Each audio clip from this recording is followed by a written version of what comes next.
You're tuned in to the Long Island Ducks Broadcast Network. Today's Long Island Ducks game broadcast will begin shortly.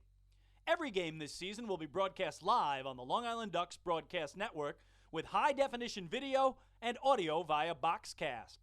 Fans can tune into the game on the Ducks' official Facebook page or YouTube channel, as well as the team's official website, liducks.com. Thank you for tuning in, and stand by for complete coverage of today's game. The box office is now open for 2018 individual ticket sales. Box office hours are Monday through Friday from 10 a.m. to 6 p.m. and Saturdays from 10 a.m. to 2 p.m. You can also purchase your tickets by calling 631-940-TIXX, going online to liducks.com, or visiting our mobile app. Season ticket packages and 10-game mini plans for the 2018 season are also available. To find out more information and secure your seats, please dial extensions 115 or 116 to speak with someone in our ticket office. Get your business recognized by hundreds of thousands of Long Islanders by taking advantage of the advertising and sponsorship opportunities currently available with the Long Island Ducks. For more information, please dial extension 106 or check us out on the web at liducks.com. The Ducks offer many packages available for groups with as little as 25 people to as many as 2,000. We offer block seating, pregame and in-game picnics, luxury suites, our exclusive Smokin' Owls party deck, and so much more. In addition, groups have the opportunity to take part in a variety of experiences, such as performing the national anthem or taking the field with the Ducks as the Dream Team. Group ticket packages for the 2018 season are now on sale. For more information on Ducks group outings, please dial extension 124 during normal business hours to speak with our Director of Group Sales. Looking for official Long Island Ducks merchandise, hard-to-find memorabilia, team apparel, and so much more? Then be sure to check out the Waddle Inn Shop, the official merchandise store of the Ducks. Fans can visit the shop online anytime at liducks.com by clicking the merchandise icon. For more information, please contact our Merchandise and Client Relations Manager at extension 110. Children 14 and under can become members of the Bethpage Federal Credit Union Long Island Ducks Kids Club today. Kids will receive a unique gift package and take part in a variety of fun activities that come with being a member of the Kids Club. For more information on how to sign your child up, please contact the Community Relations Department at extension 102. Quacker Jack, the 8-time Best Long Island mascot, is now available for appearances at parties and other special events throughout the Long Island community.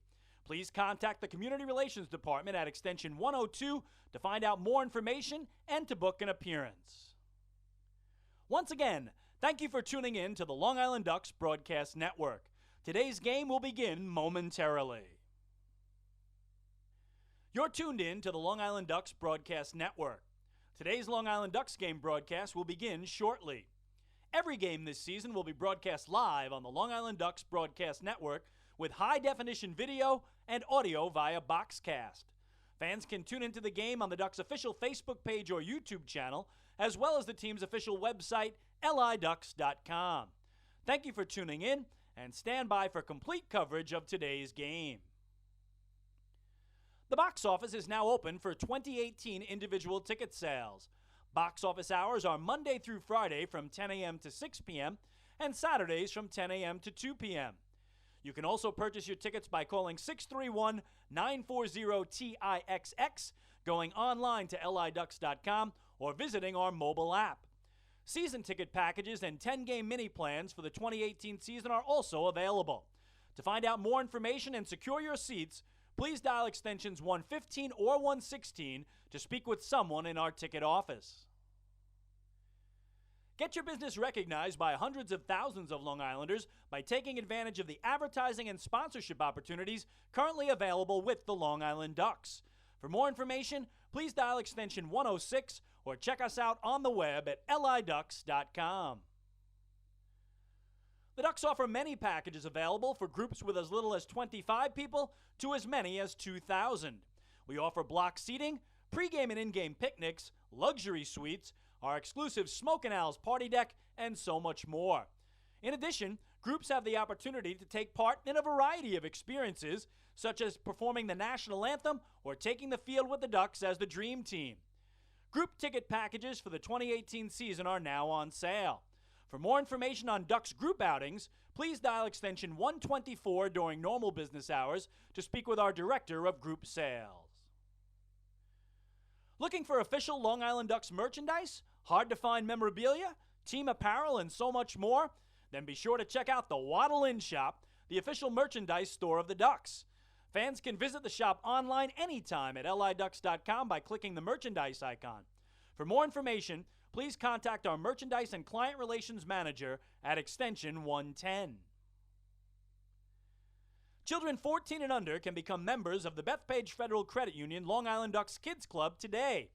Kids will receive a unique gift package and take part in a variety of fun activities that come with being a member of the Kids Club. For more information on how to sign your child up, please contact the Community Relations Department at extension 102. Quacker Jack, the 8-time Best Long Island mascot, is now available for appearances at parties and other special events throughout the Long Island community. Please contact the Community Relations Department at extension 102 to find out more information and to book an appearance. Once again, thank you for tuning in to the Long Island Ducks Broadcast Network. Today's game will begin momentarily. You're tuned in to the Long Island Ducks Broadcast Network. The Ducks game broadcast will begin shortly. Every game this season will be broadcast live on the Long Island Ducks Broadcast Network with high-definition video and audio via Boxcast. Fans can tune into the game on the Ducks' official Facebook page or YouTube channel, as well as the team's official website, liducks.com. Thank you for tuning in, and stand by for complete coverage of today's game. The box office is now open for 2018 individual ticket sales. Box office hours are Monday through Friday from 10 a.m. to 6 p.m. and Saturdays from 10 a.m. to 2 p.m.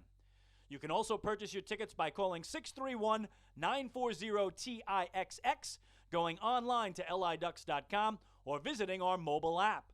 Season ticket packages and 10-game mini plans for the 2018 season are also available.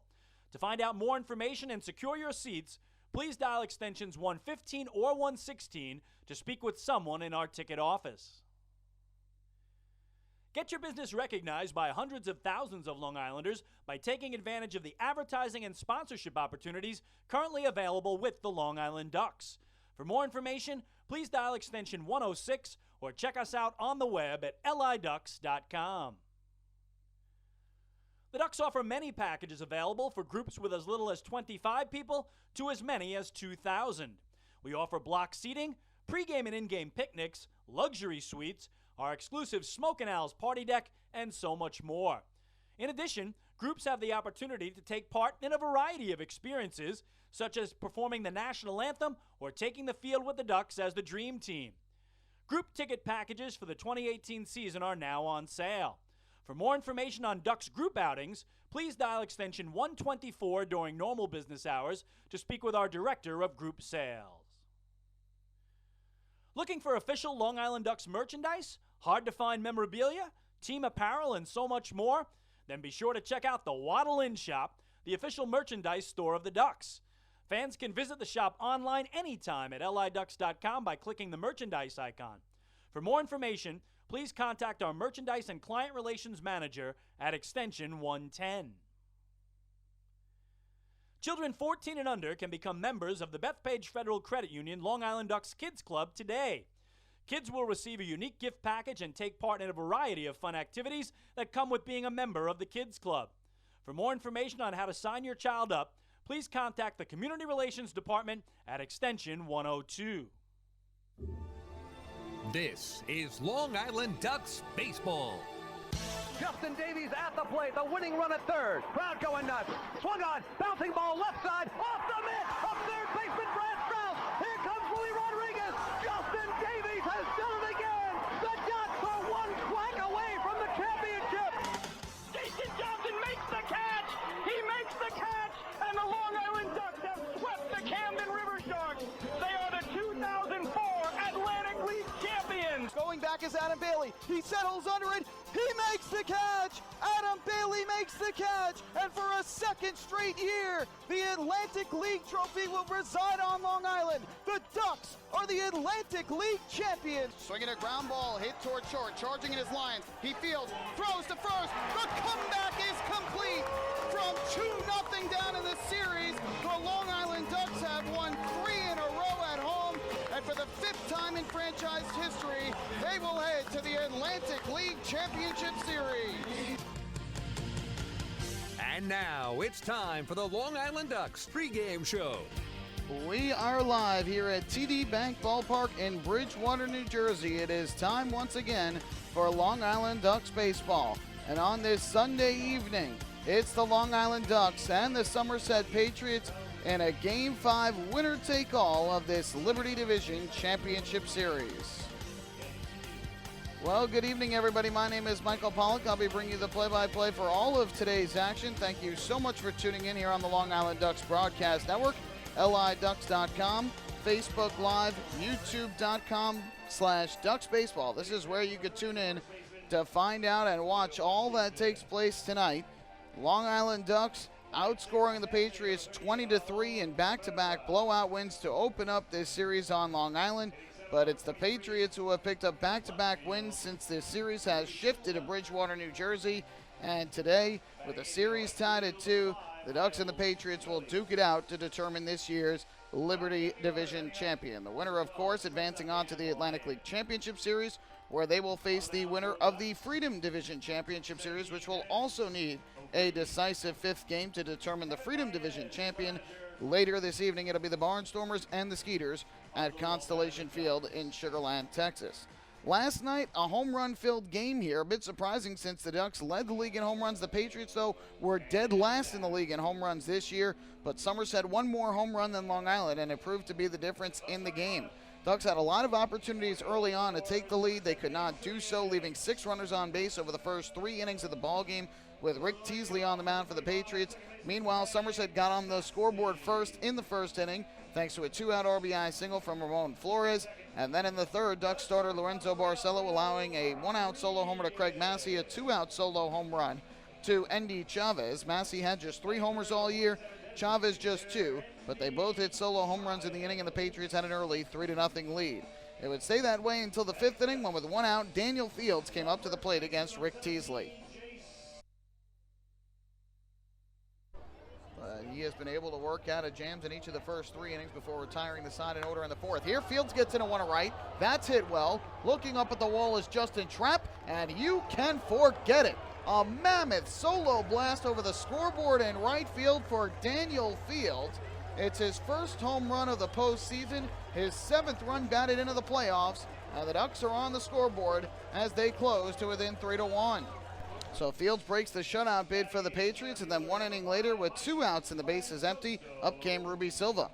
Here is the 1-2. High fly ball left center and hit well. Back goes Mike Francoso into the gap to the warning track at the wall, and you can forget it.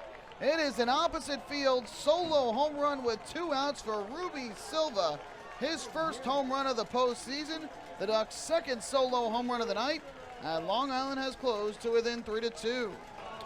So Ruby Silva, just his 2nd hit of the postseason, but it leaves the yard, and that makes it a 3-2 ball game. However, in the bottom of the 6th inning, the backbreaker, a leadoff walk issued by Barcelo to Ramon Flores. He would retire the next 2 on pop-outs, but with 2 outs in the inning, Mike Francoso lifted a 2-run home run, to right field. Francoso, who had just 2 home runs all season long, hits his first postseason home run, and the Patriots at that point had a 5-2 lead. Ducks try to rally in the 9th inning after they missed out with runners at 1st and 2nd and nobody out in the 8th.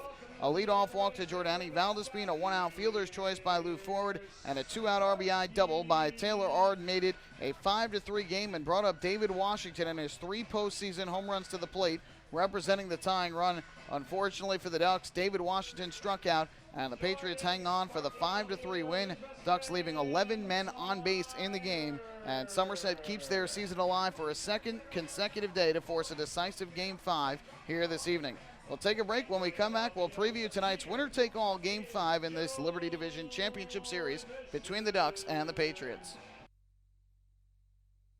Hey fans, this is manager Kevin Baez, and you're listening to Ducks Baseball on Long Island Ducks Broadcast Network. Going way back is Joe Holden, and he is looking up, and that one is headed to field 5 at Robert Moses. The waves are gnarly, and the Ducks have tied it at 1.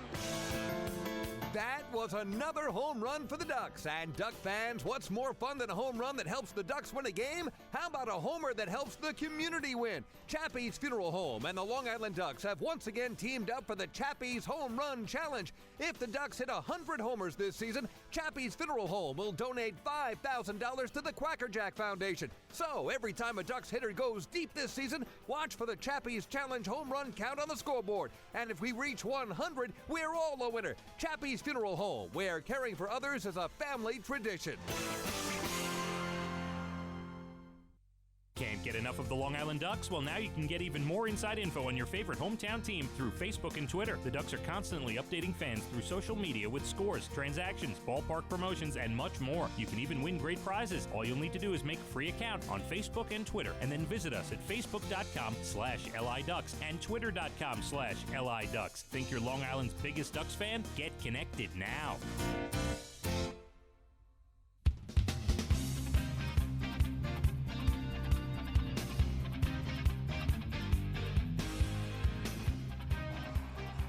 Well, getting ready to go here for baseball. Kevin Baez, Brett Jody, the managers of the respective teams, making their way out of the dugout to present the lineup cards. Obviously, umpiring has been at the forefront of this series thus far, especially on the Ducks side, where Long Island has had back-to-back coaches get ejected in these 2 games here in New Jersey. Kevin Baez on Friday night and John Brownell last night.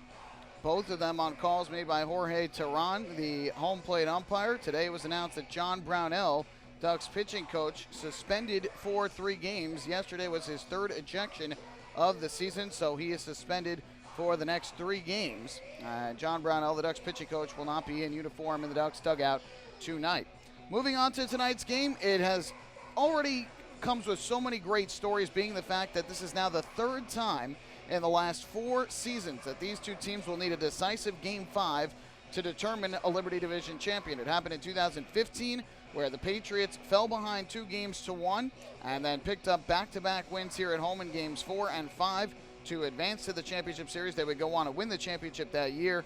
And, of course, 2016, it took 5 games. The Ducks were down 2-0 in that series, but came back to win 3 straight games at home. So that history favors the Patriots, being the fact that it has happened before in this series, where a team has come back from 2-0 down to win this series. But one thing that is somewhat on the Ducks side was what happened in 2013 in the Atlantic League Championship Series between these 2 teams. Ducks won both of the first 2 games of the series at home at Bethpage Ballpark, came here to Bridgewater, New Jersey, saw the Patriots take Game 3, saw them take Game 4 as well. But a 5:05 Sunday evening contest saw the Ducks come away with a 6-4 win that gave Long Island its 2nd championship in a row. So that history somewhat favors the Ducks. You see a little bit on each side. The all-time playoff series sees the Ducks with a 13-10 advantage. But now Game 5 adds an even more wrinkle to it in the fact that the Ducks will be facing former Long Island Ducks right-hander Bobby Blevins, who will make the start tonight for the Somerset Patriots.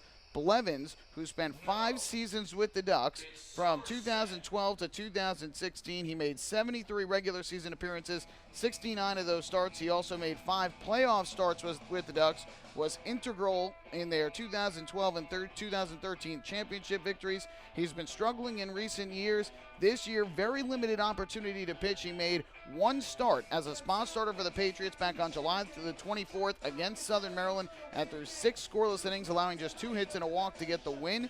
He went on to make 3 appearances, 1 start in the regular season with the Quebec Capitals of the Can-Am League, and then eventually pitched in 3 postseason games with Quebec. 1 of those a start, and had a 6.39 ERA. Included in that was a Game 5 start for Quebec, which they lost to the Sussex County Miners. So Blevins will be pitching a Game 5 in a postseason series for the 2nd time this year. First with Quebec, now with Somerset, and the former Duck looking to keep Somerset's season alive. And this will be the Ducks' first opportunity this year to see Blevins. Of course, he did pitch last year with the Sugarland Skeeters and had some tough times with Sugarland. a year ago after, of course, that rocky 2016 season with Long Island. But just another wrinkle added to this tremendous rivalry between the Ducks and the Patriots, and that certainly makes for a great story. Meanwhile, on the other side for the Ducks, it'll be right-hander Dennis O'Grady getting the start. O'Grady, who spent most of the year as a reliever but made 4 starts late in the year. Overall this season, 6-4 record, a 3.82 ERA, 52 appearances, 4 of those starts, and as a starter is 1-1 with a 3.12 ERA.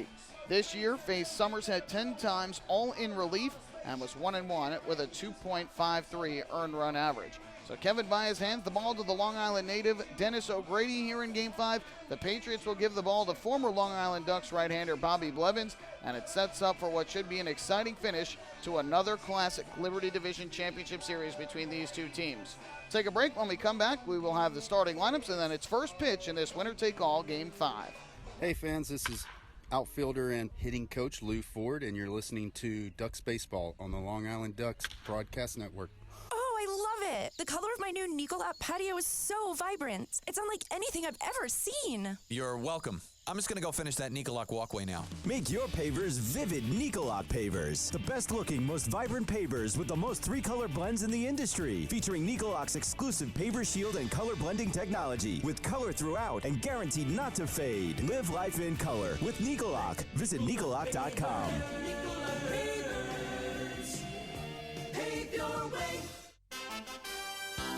Have your birthday at the ballpark this season and celebrate with the flock.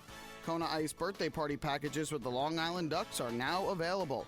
Each package includes 10 box seats, a commemorative birthday t-shirt, and autographed baseball. Refreshments including hot dogs, chips, cupcakes, frozen ice treats, and so much more. Best of all, the birthday child will stand on the dugout while the entire crowd sings happy birthday. Reserve your party today by calling the group sales department at 631-940-3825. Kona Ice birthday parties with the Long Island Ducks, a once-in-a-lifetime experience.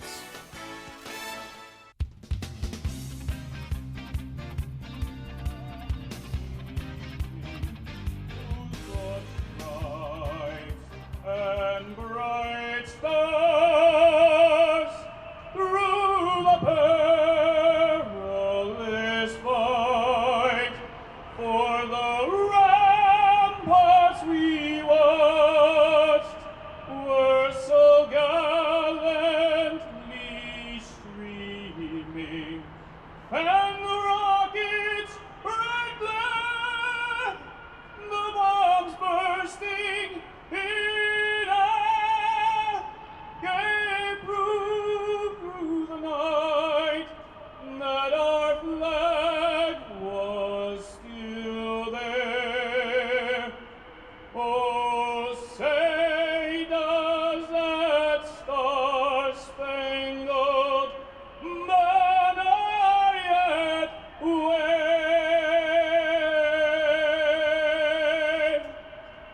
for the land of the brave and the home of the brave.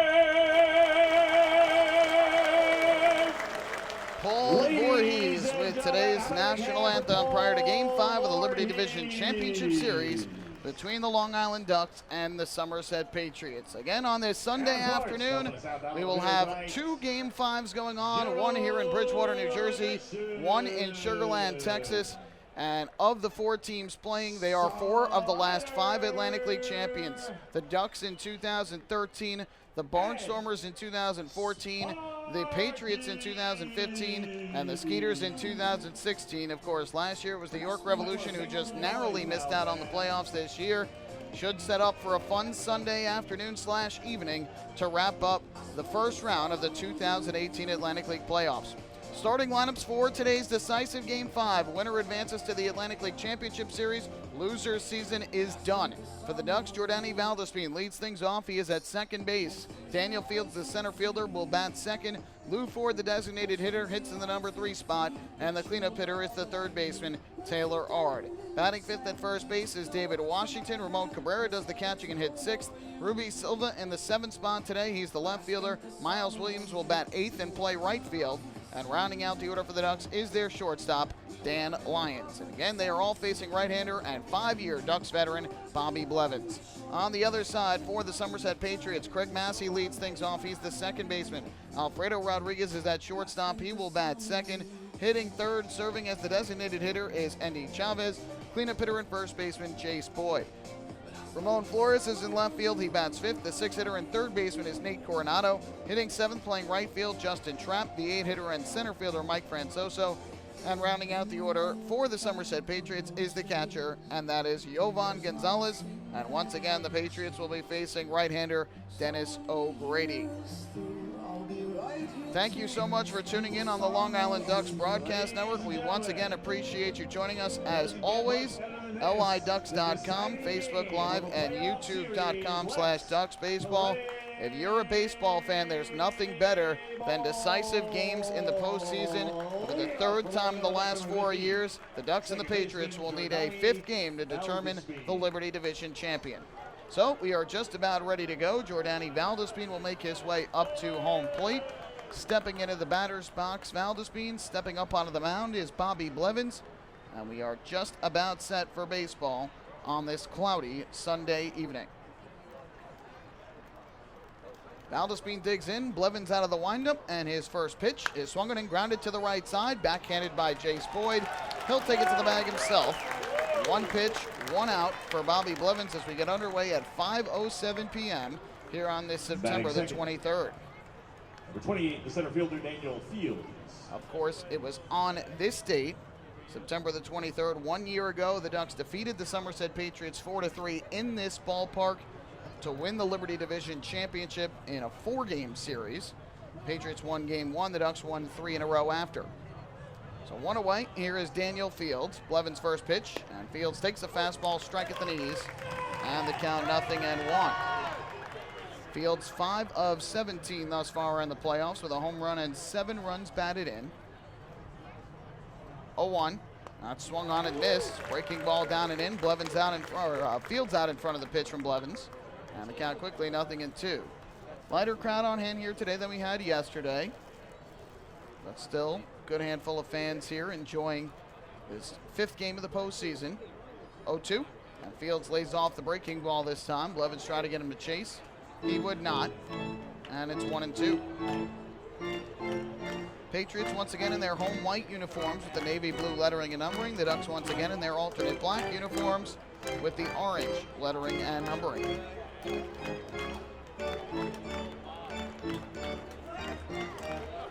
Jovan Gonzalez flashes the signs. Here comes the 1-2 from Blevins. And Fields will swing and miss for strike 3. Waving at the breaking ball downstairs. First strikeout of the night for Bobby Blevins. And there are quickly 2 away. So that'll bring up the designated hitter Lou Ford to the plate, batting in the number 3 spot. The designated hitter Lou Ford. And we talked about Bobby Blevins. 5 seasons with the Ducks, 73 games in the regular season, 69 of those starts. He was 17-22 with the Ducks with a 3.88 earned run average. Deals a first pitch fastball for a strike to Lou Ford. And the count 0-1. These two were teammates for several seasons.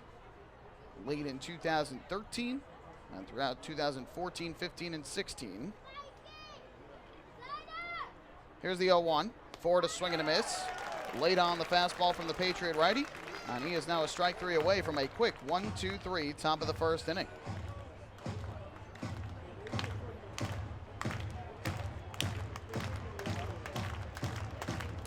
Fans with a 2-strike claps as Blevins gets ready to deal 0-2. Here's the kick and the pitch. And Ford a swing and a pop-up foul down the right field line. Drifts well out of play and back up onto the concourse. They'll do it once again at 0-2. For the Ducks, this is their 7th Game 5 all-time. They have a 4-2 record in Game 5s, 1-1 on the road, both coming here in this ballpark. Another 0-2 from Blevins, and Ford is swinging a little tapper foul off to the third base side. Again, out in front of the pitch from the Patriot right-hander. Blevins wearing the old school style stirrup socks, white socks with the blue sock over it. That still reveals that white sock on the bottom, the red and white horizontal stripes at the top. So it'll be another 0-2 here from Blevins to Ford. Kicking the pitch, driving the air to left, right at Ramon Flores, took a step or two back, he'll make the catch. Ford retired, and that ends a 1-2-3 top of the first inning for Bobby Blevins. Ducks go in order. We head to the bottom of the first. It is the Ducks nothing, and the Patriots coming up to bat. Hey fans, this is pitcher John Brownell, and you're listening to Ducks Baseball on the Long Island Ducks Broadcast Network. Sayville Ford, Long Island's Ford giant, has been family-owned and operated for over 60 years. Stop by today to check out their giant selection of new and pre-owned vehicles at their state-of-the-art showroom featuring enclosed service drives and a luxurious customer lounge. Get giant savings on hundreds of new and used vehicles in stock. Sayville Ford, the no-fees dealer. Visit online at SayvilleFord.com or download the Sayville Ford app today to learn more. Call 855-917-8737 today. Bethpage Ballpark is a great place to watch a ball game, so why not do so from some of the best seats in the house? Long Island's hometown team invites you to check out the Long Island Ducks Beer Garden. Open for all fans on nights when the Smokin' Owl's party deck hasn't been reserved, the Beer Garden features a variety of the best brews, including popular fan favorites as well as local craft beer selections. The area has been decked out with bar rail seating and Ducks-branded furniture to provide a comfortable atmosphere for everyone. Be sure to stop by and enjoy the Long Island Ducks Beer Garden on your next visit to the ballpark.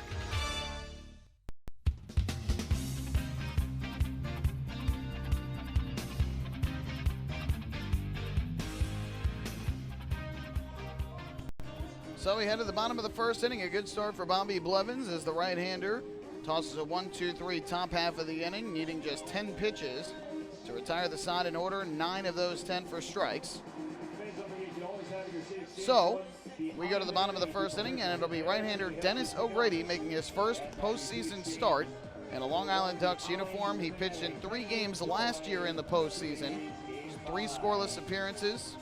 Allowed just 2 hits and a walk while striking out 2. One of those coming against the Patriots. And so O'Grady will take the hill today for this Game 5. Remember, if you think back to the beginning of the series, originally was scheduled to be a Tuesday-Wednesday start with an off day on Thursday, and then Friday, Saturday, Sunday for Games 3 through 5. A rain out on Tuesday.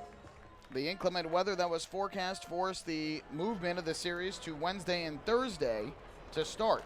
And what did that do? Well, it takes away somewhat the potential of using your Game 1 starter. Not completely, as this pitch misses low. Of course, had it started on Tuesday, Ducks would have potentially been able to go back to Matt Larkins today on regular rest for Game 5 of the series. But being that it started on Wednesday, he would have been pitching on 1 day short of rest today.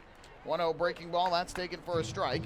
And the count 1-1. And once Kevin Baez at the beginning of the series knew that would be the case, he elected to hand the baseball to right-hander Dennis O'Grady for Game 5. 1-1 to Massey, swings and taps it into the ground foul. Chasing the pitch downstairs from the Ducks right-hander. And Massey now behind at 1-2. Hit .338 during the regular season, percentage points ahead of Jordani Valdespin, and just 2 plate appearances clear of qualifying for the league batting title. So you need 278 plate appearances according to the Atlantic League rulebook to qualify. He had 380. And you need 378. Pop up in the air to shallow center. Racing in is Daniel Fields. Going out is Jordani Valdespin. And it is Daniel Fields who makes the call and the catch for the first out. Fields certainly had a longer way to go for that baseball, but had the better angle on it coming in rather than going out and to his right. And so Fields making the call and the catch. Massey is retired. And with 1 out, that'll bring up the shortstop, Alfredo Rodriguez.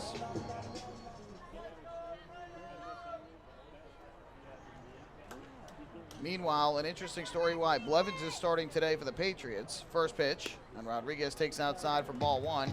Vince Molesky, who started game one for Somerset. Of course, he struggled that night in the Ducks' 9-2 win. 1-0, and that's downstairs ball two. Patriots had told us at the beginning of the series that he had been kept on somewhat of an innings limit late in the regular season because of shoulder troubles, but was healthy enough to be able to pitch game one. Struggled in that game and apparently injured his shoulder worse. As Rodriguez takes a strike, he is out for the remainder of the playoffs with a shoulder injury. And so because of that, Patriots were able to acquire Bobby Blevins from Quebec of the Can-Am League. As O'Grady just misses the outside corner here for ball three. And Blevins able to start today as he replaces the injured Molesky on Somerset's roster. Molesky will not be able to pitch again this season, very similar to what the Ducks had happen with Logan Andrzejczyk. 3-1. There's a strike. Good fastball over the inside corner to run the count full. Andrzejczyk got hurt, was unable to pitch here in this series. And the Ducks were able to acquire Thomas Nickel from the Normal Corn Belters to take his spot on the roster. Rodriguez, a fly ball in the air to right center field. Over to his right goes Miles Williams, and he is there to make the catch. So Alfredo Rodriguez has been getting on base quite a bit in the postseason. Came in 6 for 13 with 4 walks along with those 6 hits. Flies to right. 2 away in the inning. And that will leave it up to the designated hitter, Andy Chavez. So Grady looking to do what Blevins did in the top half of the inning, and that's retire the side in order. The lefty Chavez at the plate, the shortstop line shades towards the middle slightly. And Ard well off the bag at third and in tight. First pitch fastball misses inside at Chavez. Spins out of the way and the count 1-0. Chavez 3 of 12 thus far in the playoffs after hitting .287 during the regular season. 2 homers, 41 runs batted in. The 1-0. And O'Grady deals a fastball strike at the knees, 1-1. Jorge Teran is calling balls and strikes behind home plate tonight. Of course, he was at first base last night. Close call with Lou Ford running on a potential infield single. Ruled Ford out.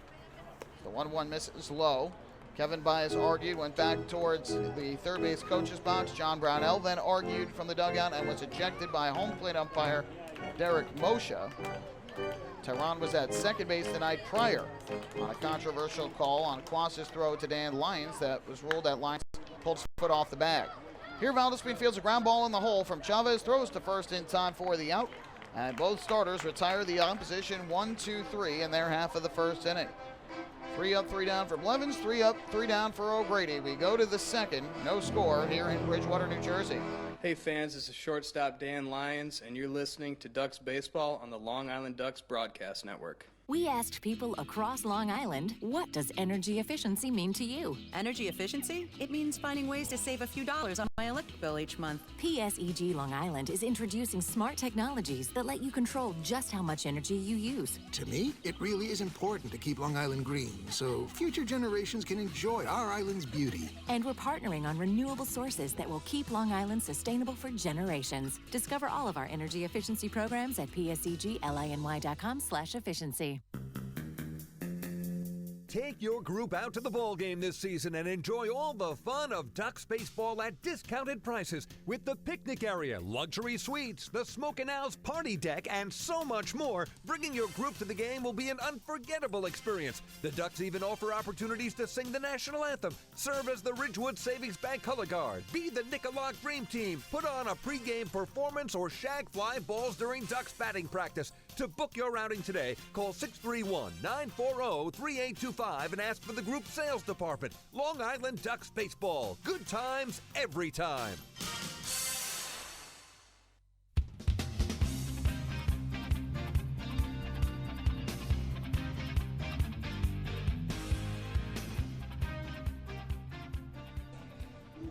Both sides go in order in the first, so we make our way to inning number 2 here in Game 5.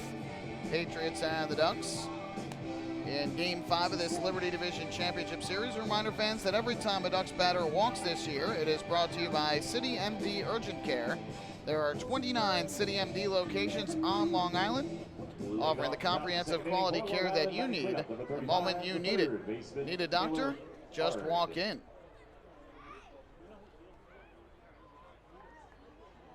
So we move to the second inning, and for the Ducks, Taylor Ard will lead things off against Blevins. Ard, the cleanup hitter and third baseman, batting from the right side. Blevins gets the sign and comes set. Winds and fires to the plate. First pitch, fastball strike on the outside corner. Blevins was pumping strike after strike in that top of the first inning through 10 pitches in the inning, and a total of 9 were for strikes. From the windup, here comes the 0-1. Driven in the air to right, hit pretty well. Back into the corner goes the right fielder. Trap won't get it, and this will land just foul. Oh, Taylor Ard just missing an opposite field extra base hit as it lands a few feet to the right of the chalk down the line. No chance for Trap to get there. It's just a matter of fair or foul, and unfortunately the ball would not stay fair. There's no wind to speak of here tonight. The flag's out in center field, hanging without any movement.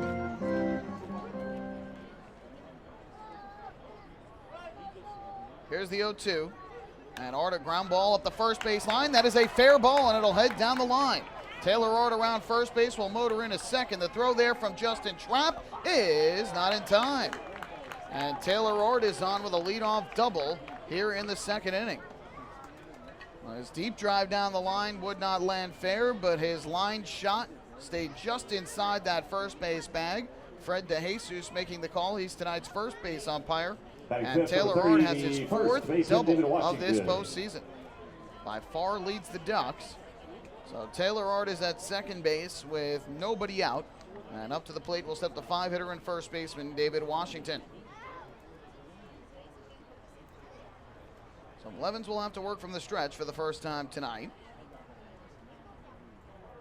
Right-hander looks into the plate for the sign from Gonzalez.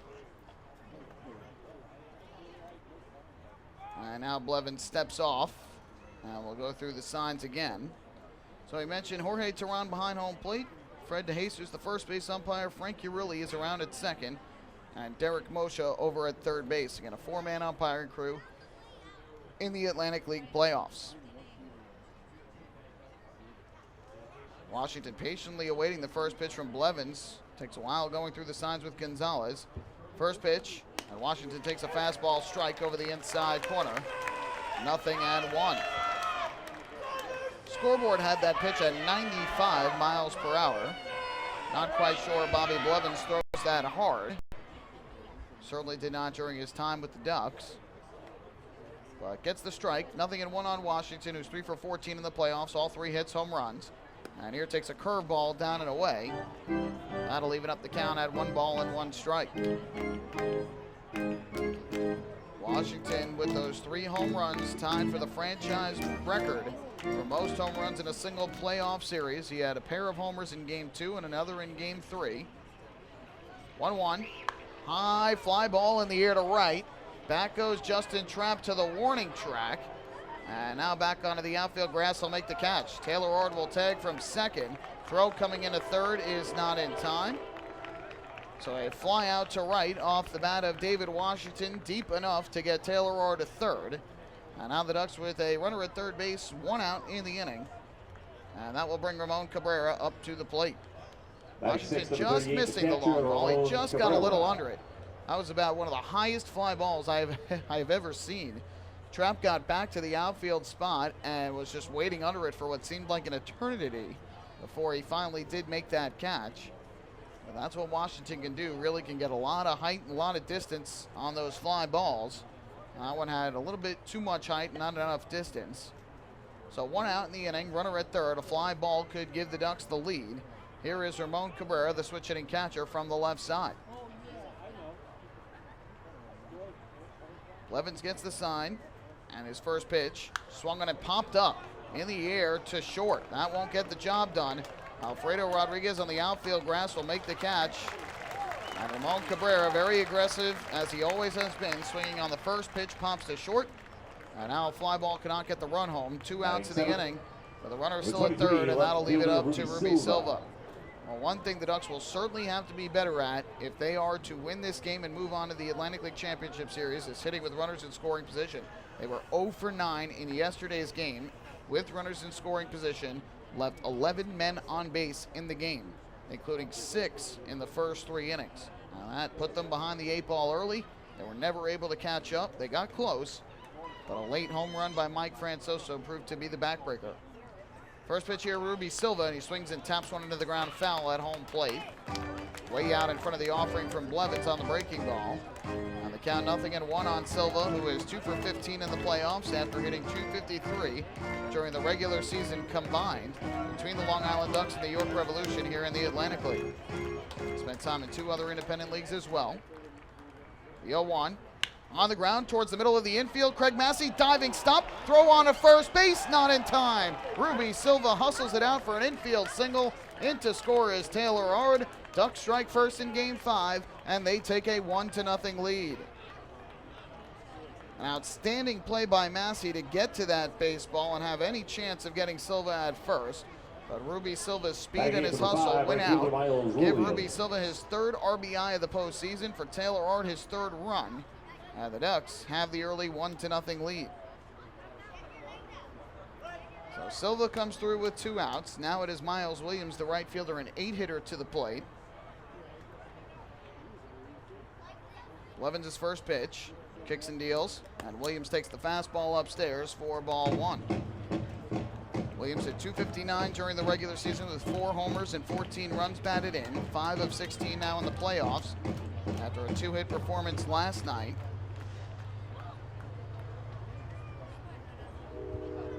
From the stretch, here's the 1-0. Williams a swing and a miss late on the fastball. And that will even the count at 1-1. Well, it is definitely postseason weather. Cloudy skies overhead, but mainly the chill that is in the air. A lot of sweatshirts and jackets out in the crowd here today with the cooler temperatures on this Sunday evening. 1-1. Check this swing, took outside. Good eye by Williams, and he works the count in his favor at 2 balls and 1 strike. So a leadoff double by Taylor Ard and a 2-out RBI single by Ruby Silva have given the Ducks a 1-0 lead. Long Island still looking for more here in the second against Blevins. Right-hander gets the sign and comes set. Here's the 2-1. Williams a foul back to the screen behind home plate. And that evens the count at 2-2. Somerset Patriot chants out early and often throughout the course of the game. Obviously, with how important this game is for both teams, certainly the Patriots going to be trying to get their home crowd into it throughout the course of the ball game, especially so now with their team trailing by a run. 2-2 now to Williams. Silva leads off first, and Williams a swing and a miss for strike 3. Late on the offering from Blevins, who gets his 2nd strikeout of the day, and that will put an end to the 2nd inning. But the Ducks get the lead, a run on 2 hits, including the 2-out RBI infield single from Ruby Silva. 1 man left on base, and after an inning and a half, Ducks 1, Patriots nothing. Hey fans, this is infielder Cody Puckett, and you're listening to Ducks Baseball on the Long Island Ducks Broadcast Network.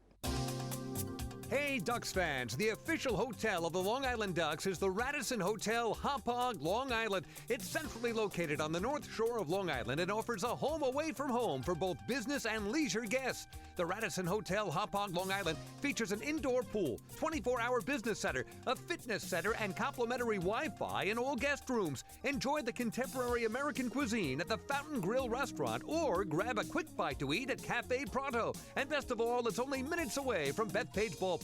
The Radisson Hotel Hauppauge, Long Island, the official hotel of the Long Island Ducks. Call 631-231-1100 today. That's 631-231-1100. Baseball fans, the Long Island Ducks mobile app has officially arrived. Powered by Clear Vision Apps, it's your one-stop shop for all things Ducks baseball. Buy tickets straight from your mobile device. Receive game status updates with push notifications. Check out up-to-the-minute news and scores and interact with the Ducks on social media. Best of all, it's free. Download the Ducks mobile app today by visiting the App Store on your Apple-powered device or Google Play on your Android-powered device. The Long Island Ducks mobile app, with you wherever you flock to.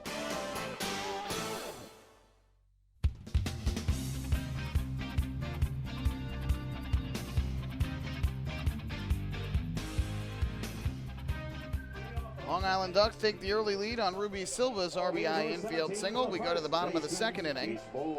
And for the Patriots, Jace Boyd, the first baseman and cleanup hitter, will lead things off against right-hander Dennis O'Grady, who retired the Patriots in order in the bottom half of the first. So here's Boyd to the plate from the right side. O'Grady's first pitch, and he swings and drives it in the air foul down the right field line and out of play. Nothing in one on Boyd, with .316 for the Patriots during the regular season with 5 homers and 22 RBIs, 4 of 17 here in the playoffs. O'Grady continues to work from the stretch, the 0-1. That breaking ball just missed the inside corner, evening the count up at 1 ball and 1 strike. O'Grady again spent most of his year as a reliever. 48 relief appearances, 4 starts for O'Grady this year. Became a starter late in the regular season for Long Island. 1-1 is lined up the middle into center field. There's a base hit. Somerset's got their first hit of the night as Boyd lines one over the head of O'Grady and into center. 5th hit of the postseason for Jace Boyd. And up to the plate will step the left fielder, Ramon Flores. Batting fifth, number 11, the left fielder, Ramon Flores. O'Grady this year did a bit better against right-handed hitters than he did against lefties. Righties hitting .241 against O'Grady during the regular season. Lefties .333. Patriots do have 4 lefties in their lineup, including the man at the plate, Ramon Flores, who takes the first pitch, breaking ball, low and inside for ball 1. Fans here are calling for a balk. They felt that O'Grady started his delivery and then stopped, but the ball still went to the plate. Umpires here not awarding the balk, though. But either way, a breaking ball down and in the count 1-0 on Flores. Hit .280 with the Patriots this year, 4 homers, 31 runs batted in.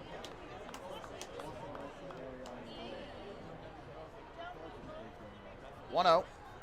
And there's a strike. Good fastball, belt tie to Flores. Evens the count up at 1-1. And the offensive numbers, when you look at them this series, skewed towards the Ducks because of their big performances in the first 2 games of this series. You can win a game 11-1, you can win it 2-1. Doesn't matter. Wins are wins. 1-1. That is taken down and in for ball 2. And ultimately, the Patriots didn't hit as well as the Ducks did in the first 2 games of the series over the past 2, but did a good enough job to get those late leads and hold on to win the game. 2-1. It's fouled off, back to the screen. Flores knocks it foul, and will do it now with a count of 2-2.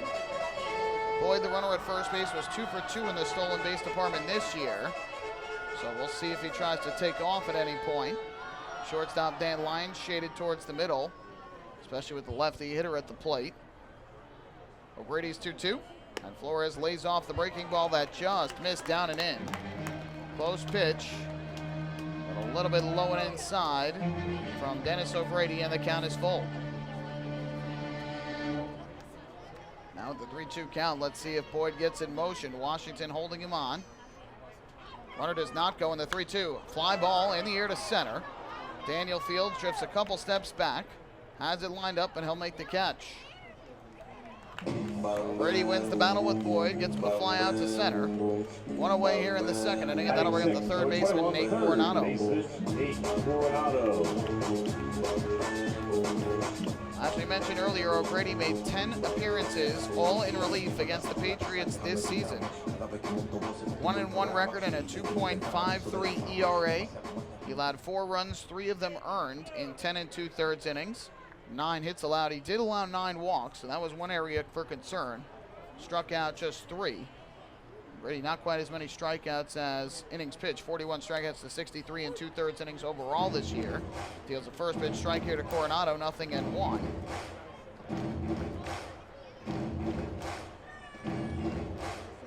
Coronado this year hit .281 combined between the Patriots and the Barnstormers here in the Atlantic League. 0-1 pitch. Fly ball in the air, foul territory, first base side. David Washington will make the catch on the warning track. Coronado jammed, pops out foul to first. Now 2 away, that'll leave it up to the right fielder, Justin Trapp.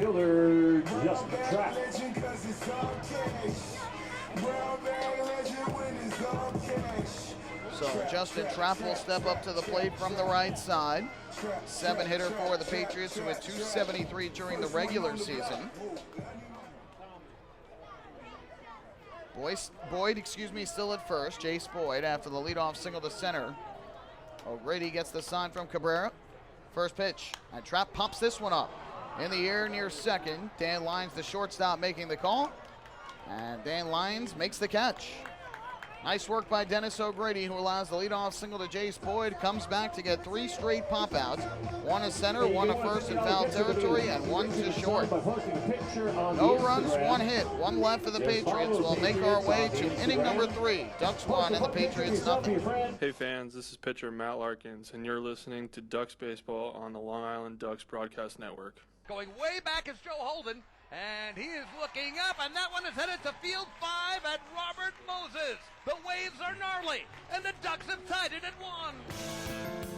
That was another home run for the Ducks. And Duck fans, what's more fun than a home run that helps the Ducks win a game? How about a homer that helps the community win? Chappie's Funeral Home and the Long Island Ducks have once again teamed up for the Chappie's Home Run Challenge. If the Ducks hit 100 homers this season, Chappie's Funeral Home will donate $5,000 to the Quackerjack Foundation. So every time a Ducks hitter goes deep this season, watch for the Chappie's Challenge home run count on the scoreboard. And if we reach 100, we're all a winner. Chappie's Funeral Home, where caring for others is a family tradition.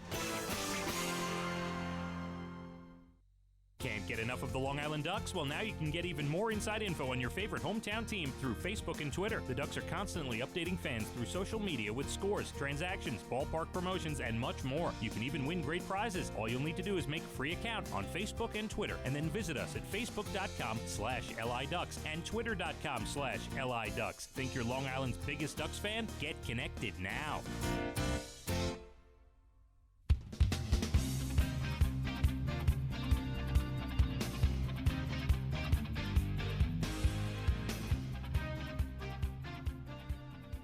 To the 3rd inning we go. Ducks 1, Patriots nothing. Dan Lyons will lead off against Bobby Blevins. Former teammates going against each other as we go to the 3rd inning. It's also time for the Ducks Health Report, brought to you by Island Shore Physical Therapy, the official therapists of the Long Island Ducks. Dan Lyons digs in, and the first pitch from Bobby Blevins is a fastball at the knees for strike 1. John Brownell, Colton Murray, and Tyler Badamo, all starters, out with arm injuries long-term, as is Logan Andrasek. Another strike to Lyons. And Blevins quickly ahead 0-2, so all 4 of those pitchers unavailable and out, whether they be on the disabled list or just inactive for the postseason. 0-2. Quick delivery there from Blevins, and he gets Lyons to swing and miss for strike 3. Chased off the outside corner. 3rd strikeout of the day for Blevins. And there's 1 away here in inning number 3. Second baseman, number 15. Normally we see a very long, drawn-out delivery from Ducks right-hander Bobby Blevins, but was a bit quicker there to the plate. Lyons swung late at the fastball off the outside corner. So 1 away. That'll bring up the second baseman, Jordani Valdespin, as the Ducks begin their second trip through the lineup. First pitch from Blevins. Valdespin squares, takes a strike, and the count 0-1. Blevins, during his time with the Ducks, made 5 starts in the playoffs, and in those 5 postseason starts had a 2-2 record, a 4.80 ERA in 30 innings of work. From the windup, the 0-1. That's down in the dirt. Evens the count at 1-1. A lot of those statistics were marred somewhat by his final 2 playoff starts, one of which was here. That was in Game 3 of the 2015 Liberty Division Championship Series when he allowed 4 runs in 6 innings. But he did strike out 7 and got the win. That gave the Ducks a 2-1 series lead. Somerset would go on to win that series, though, in 5 games, thanks to back-to-back complete games from Will Oliver in Game 4 and Roy Merritt in Game 5 as Somerset would go on to win the championship in 2015. From the wind, here is the 1-1. Valdespin lays off the breaking ball that missed downstairs. Valdespin looked like he was hobbling as if that ball hit his foot. Valdespin trying to show home plate umpire Jorge Terran that it hit his foot. Kevin Baez now coming down from third base to ask Jorge Terran about what happened. And here we go again. For the third straight day, the Ducks have issue with a call from Jorge Terran. Kevin Baez discussing with Jorge Terran after seeing the breaking ball from Blevins come down near the foot of Jordani Valdespin. And now Kevin Baez wants the umpires to get together. Kinsey, think you have the best song in the ballpark. Head up to the family fun zone. All four umpires are going to get together to discuss this. I'm not sure how any of the umpires have a better view than Jorge Terran. I think Kevin Baez just wants to make sure they all discuss it, make sure they all get it right. We talked extensively about the couple of calls, one in each of the last two games involving Jorge Terran, both of which went against the Ducks. And in this case, they say Valdespin was not hit by the pitch. And so he will remain at home plate for the count of 2-1.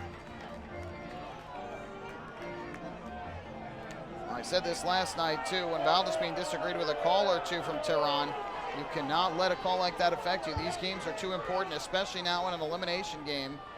You have to be focused and locked in. 2-1. Ground ball at the first baseline, hard but foul. And I will even the count up at 2-2. I get being upset at a call. Obviously, you're out there competing, trying your hardest. But for Valdespin especially, he is so important to this Ducks lineup with what he does offensively. You cannot let that affect you so much, and you cannot get ejected from the ball game because of it. Otherwise, that leaves a huge hole at the top of your lineup. Got to keep your composure. 2-2. Valdespin takes the fastball upstairs from Blevins, up and out of the zone. That'll run the count full at 3 balls and 2 strikes. Yeah, we can't tell from here whether it indeed caught his foot or whether it missed. If it did catch the foot, it just grazed his foot.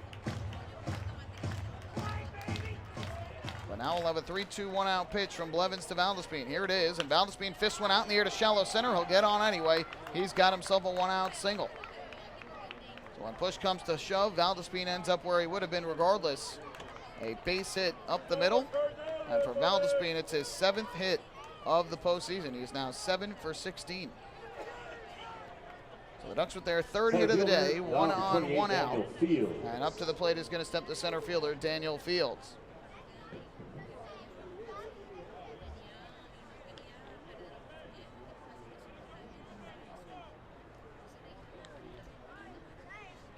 So here is Fields to the plate as he bats from the left side. First pitch, runner going, pitch is taken low. The throw down to second base is not in time. Valdespin just slid into second ahead of the tag from the shortstop Alfredo Rodriguez.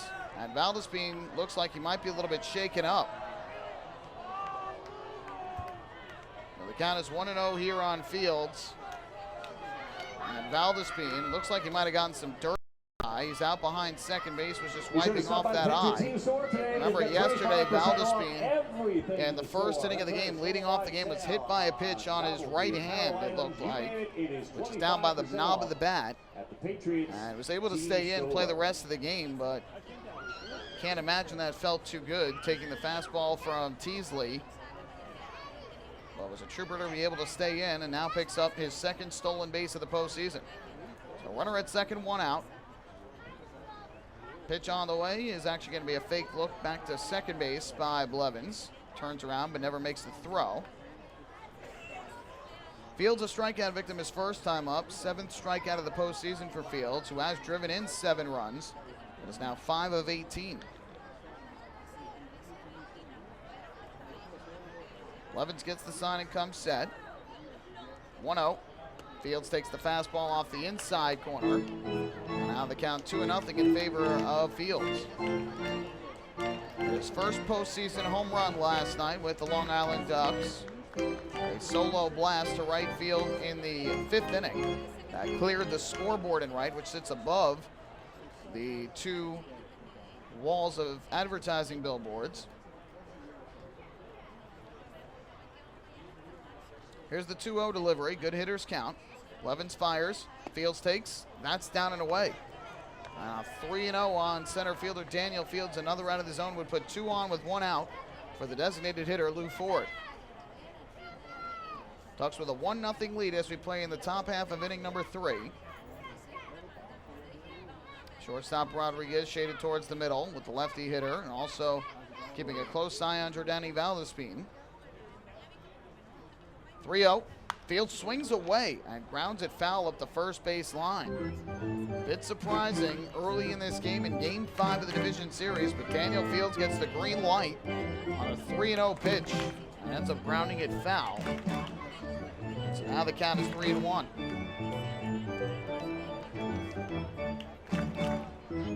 Still has a good hitter's count. Couldn't tell whether that would have been ball 4 or not, but had it been, would have had 2 on, 1 out for Ford. Valdespin with good speed takes his lead at second base. Here's the 3-1, and Fields takes outside for ball 4. So eventually draws the walk regardless. First base on balls issued by Bobby Blevins today. And that brought to you by City MD Urgent Care. There are 29 City MD locations on Long Island. Need a doctor? Just walk in. So a single by Valdespin, a stolen base moves him to second, and now a walk to Daniel Fields. Put runners at first and second with 1 man out. And to the plate steps the designated hitter, Lou Ford. 8 of 19 in the postseason is Ford as he digs in from the right side. First pitch from Blevins. Ford takes a curveball that misses down and in for ball 1. Ford with those 8 hits here in the playoffs, tied coming into the day with Anthony Ginsanti of Sugarland for the league lead thus far in the postseason. Taylor Ard equaled them today with his double in the second. Be a 1-0 pitch. Blevins looking back to second, deals to the plate. Ford swings a line drive into center. Racing in is Mike Francoso. Dives, and he makes the catch. Oh, what an incredible grab in right center field by Mike Francoso. A diving play to rob Lou Ford of a base hit that might have given the Ducks their second run of the night. And there are 2 away. Third baseman, number 35, Taylor Ard. Well, Mike Francoso, a terrific defender. He had 8 errors this year, played some infield as well. Had to go full extension on that dive to have a chance of it. Of course, he misses it, could get by him and lead to even more for the Ducks. But he makes a terrific catch for the second out. And now that will leave it up to the Ducks third baseman, Taylor Ard. First pitch from Blevins, and Ard a half swing. He went around, and there is strike 1. And Ard doubled down the right field line in the second inning, leading things off. Eventually came around to score. Has 7 strikeouts here in the postseason. Valdespin leads at second, Fields at first with 2 down. Good speed on the bases for Long Island. Now the 0-1. Fastball catches the inside corner for a strike. And that will run the count to 0-2.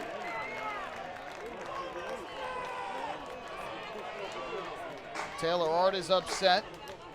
I'm not sure about what. It looked like he pointed out to the mound of Blevins. And Kevin Baez said something out towards Frank Urilli, the second base umpire.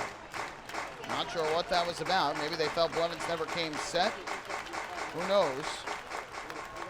Down 0-2 here, and Blevins a strike 3 away from getting out of the inning without any further damage done.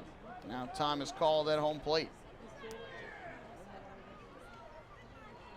And the Ducks cannot let the umpiring here affect them. If they do, they will play themselves out of this game if you let calls or missed calls get into your head too much. Just have to focus on the task at hand. It's easier said than done. That's ultimately the case as time is called here. Every at-bat, every moment of these games is of utmost importance, especially in a winner-take-all Game 5 where the loser of this game will have their season come to an end.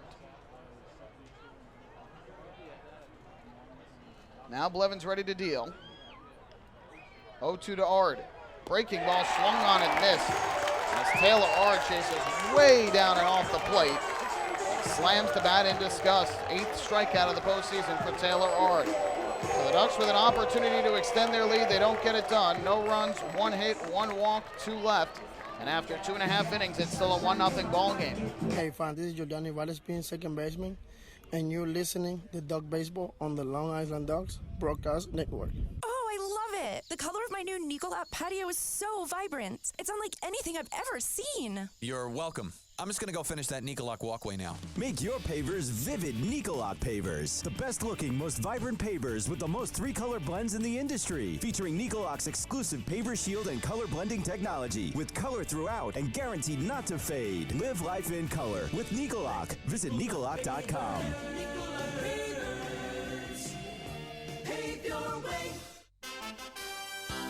Have your birthday at the ballpark this season and celebrate with the Flock. Kona Ice birthday party packages with the Long Island Ducks are now available. Each package includes 10 box seats, a commemorative birthday t-shirt, and autographed baseball. Refreshments including hot dogs, chips, cupcakes, frozen ice treats, and so much more. Best of all, the birthday child will stand on the dugout while the entire crowd sings happy birthday. Reserve your party today by calling the group sales department at 631-940-3825. Kona Ice birthday parties with the Long Island Ducks, a once-in-a-lifetime experience.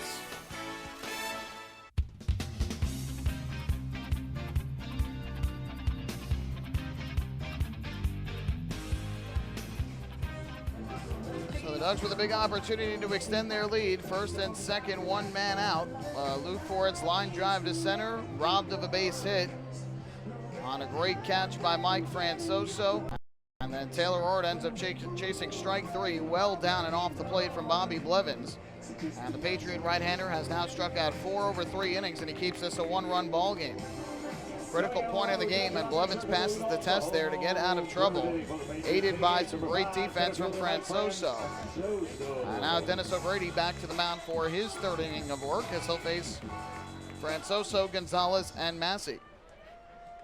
By the way, that strikeout of Taylor Ard was the 15th out of today's game. Did you know that a 15-minute phone call to Geico could save you 15% or more on your car insurance? Get a free quote today. Call 1-800-947-AUTO, 1-800-947-AUTO, or visit geico.com.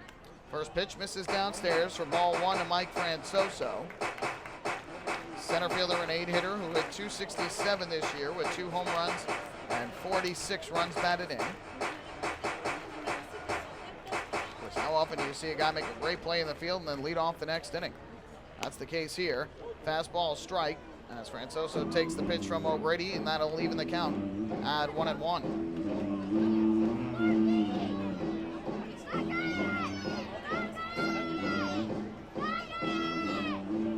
A 1-1 count here. Here's the pitch. Francoso fouls one back to the screen behind home plate, and that will move the count to 1-2.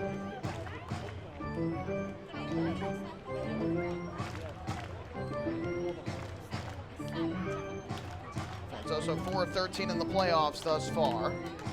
Had arguably the biggest hit of the game last night with his 2-run home run in the 6th inning, 2 outs against Lorenzo Barcelo. 1-2. It's downstairs, scooped out of the dirt by the catcher Cabrera. I'll even the count up at 2-2. By the way, Ruby Silva, remember he had that RBI single in the 2nd inning. He was the 10th batter of the game today. Did you know you can join Planet Fitness for as low as $10 a month? Visit planetfitness.com today to find your nearest club and to learn more. 2-2. Popped up, foul territory, 3rd base side. Cabrera and Ard racing towards the Ducks dugout, and it'll be Taylor Ard on the warning track who makes the call on the catch for out number 1. So Mike Francoso's retired, 1 away. And up to the plate will step the catcher, Yovan Gonzalez. Batting line from the 4, the catcher, Yovan Gonzalez. So 1 away, and that'll bring up the catcher, Yovan Gonzalez, to the plate.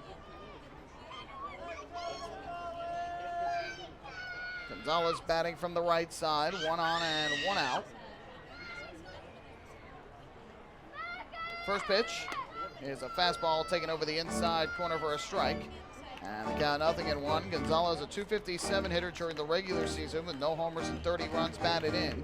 Sat out game 1 with John Nestor catching. Gonzalez has caught every game since. 0-1 is ripped into left field. That'll get down for a base hit. Ruby Silva over to field. And he'll fire it back in to hold Gonzalez to the single. Second hit of the day for Somerset.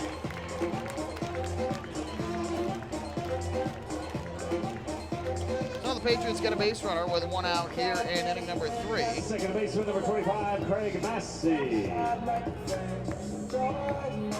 And with 1 on and 1 out, back to the top of the order we go for the lefty swinging second baseman, Craig Massey.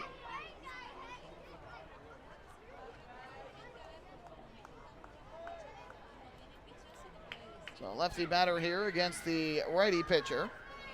First offering, Massey takes downstairs for ball number 1. Massey with a fly out to center field his first time up. That was back in the opening inning. O'Grady set at the belt, kicks and fires. There's a strike. Deals a breaking ball over the outside corner. And the count even up at 1-1. Massey now 4 of 17 here in the playoffs. A solo home run yesterday. Drove in 2 runs in the playoffs thus far and has scored twice. Here comes the 1-1. Kicking the pitch. Missed downstairs with a fastball did O'Grady. And now Massey ahead at 2-1.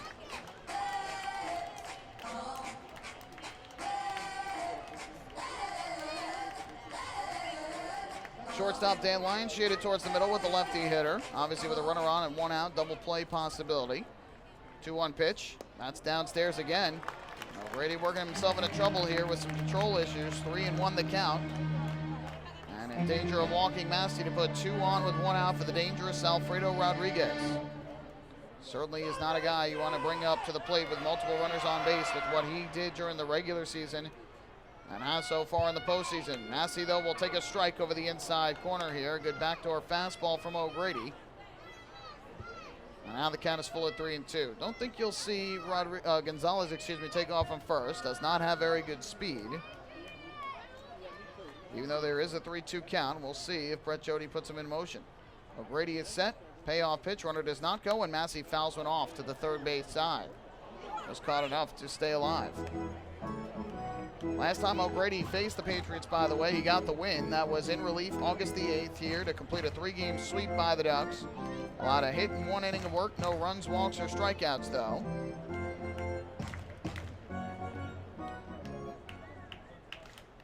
Three-two. Downstairs, ball 4. So O'Grady unable to retire Craig Massey. He issues his first walk of the day. And Somerset now with runners at first and second, 1 man out. And up to the plate will step Alfredo Rodriguez. We have reached our first moment of the ball game. That is a very important moment this inning. Top half of the inning, Ducks had 2 on with 1 out. And Ford hit a hard liner to right center. Mike Francoso made a tremendous diving catch for the out. And then Taylor Ard struck out, chasing well out of the zone for strike 3. And now the Patriots with 1 out in the bottom of the third have put 2 men on base. First pitch, and Rodriguez takes on the inside corner for strike 1. Patriots shortstop popped out to right his first time up back in the opening inning. He's now 6 for 14 in the postseason with a double, 2 runs scored, and 4 walks. O'Grady kicks and turns back to second to keep an eye on Gonzalez. Massey with much better speed than does Gonzalez.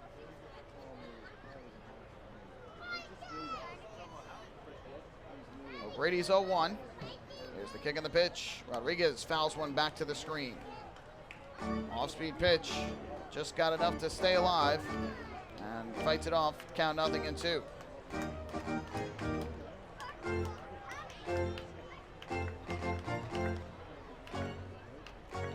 Gonzalez will take his lead off of second. Massey will take his lead off first.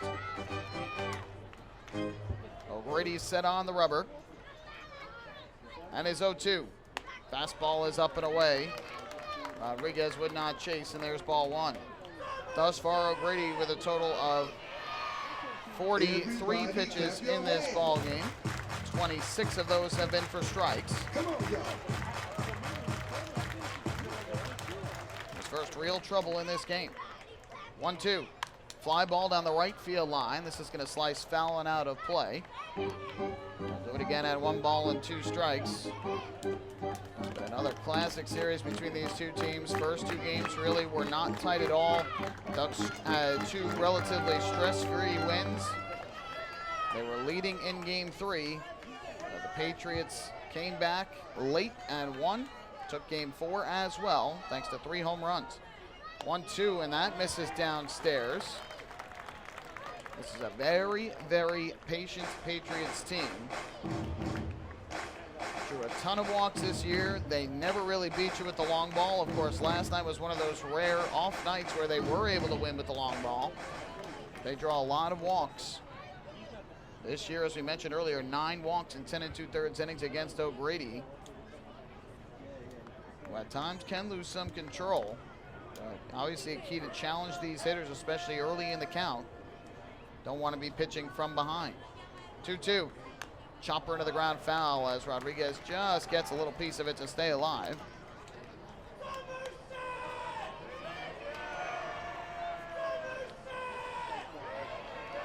the count even at 2-2 here. On the shortstop, Alfredo Rodriguez. O'Grady battling just to try and at least get the second out of this inning. Lefty swinging Andy Chavez waits in the on-deck circle for Somerset. Here's the 2-2 again, and that's fouled over the screen, back behind the plate. Fastball up and in, and Rodriguez fights off another.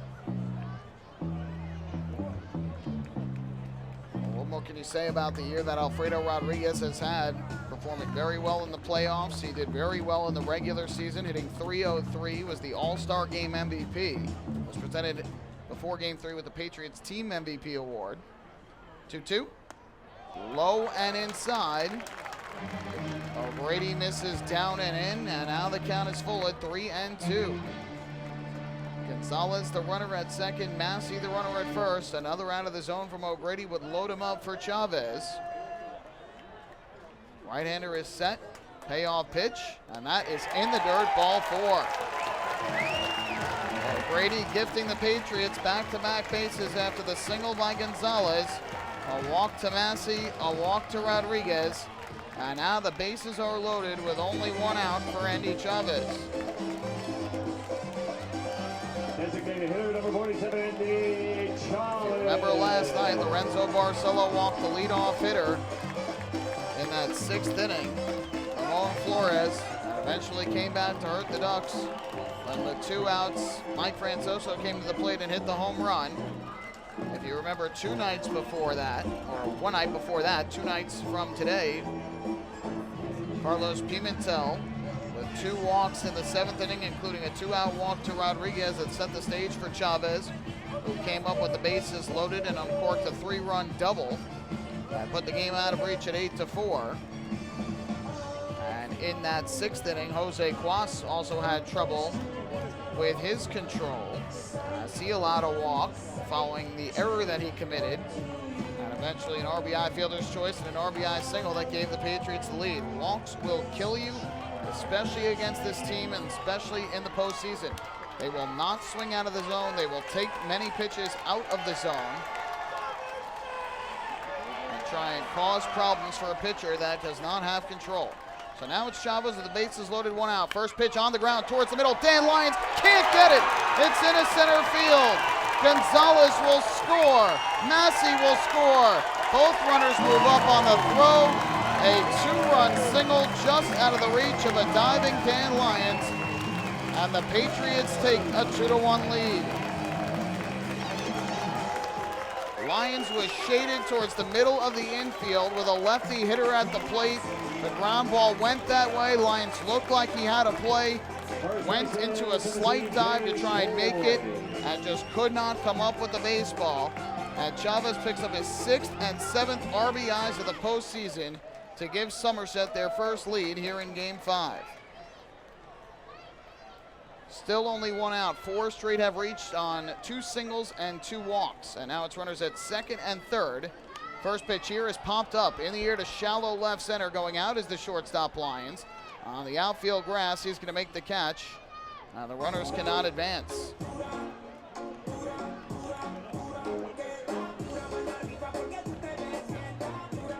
that is an important second out for Dennis O'Grady. And now with 2 outs, that'll leave it up to the left fielder, Ramon Flores. So 2 runs scoring on that base hit from Chavez, his 4th hit of the playoffs. Gonzalez scores his 4th run of the series. Massey scoring his 3rd. And Rodriguez went from 1st to 3rd on the play. Now it's Flores with 2 in scoring position and 2 men out. First pitch is a fastball taken for a strike. And the count goes to 0-1.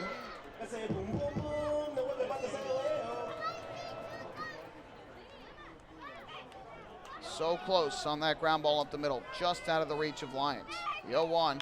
Flores pops one up in the air.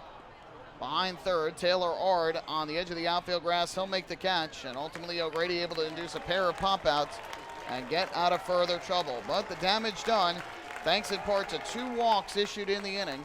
For the Patriots, they get 2 runs on 2 hits and 2 walks in the inning. There were no errors, and the Patriots end up leaving a pair in scoring position. We'll make our way to the 4th here at TD Bank Ballpark. It's now the Patriots 2 and the Ducks 1. Hey fans, this is pitcher Jake Fisher, and you're listening to Ducks Baseball on the Long Island Ducks Broadcast Network. Go Ducks. This season, build new memories. Beautiful evening for baseball. This season, witness the action. He reaches up, it's gone! This season, celebrate an all-star summer. The Ducks have won it 7-1. Gather your friends and family for an entertainment experience like no other. The Ducks 2018 schedule is full of new promotions, and with free parking and tickets starting at just $12, there's no better value on Long Island. Get tickets to an all-star summer at liducks.com. Baseball fans, the Long Island Ducks mobile app has officially arrived. Powered by Clear Vision Apps, it's your one-stop shop for all things Ducks baseball. Buy tickets straight from your mobile device. Receive game status updates with push notifications. Check out up-to-the-minute news and scores and interact with the Ducks on social media. Best of all, it's free. Download the Ducks mobile app today by visiting the App Store on your Apple-powered device or Google Play on your Android-powered device. The Long Island Ducks mobile app, with you wherever you flock to.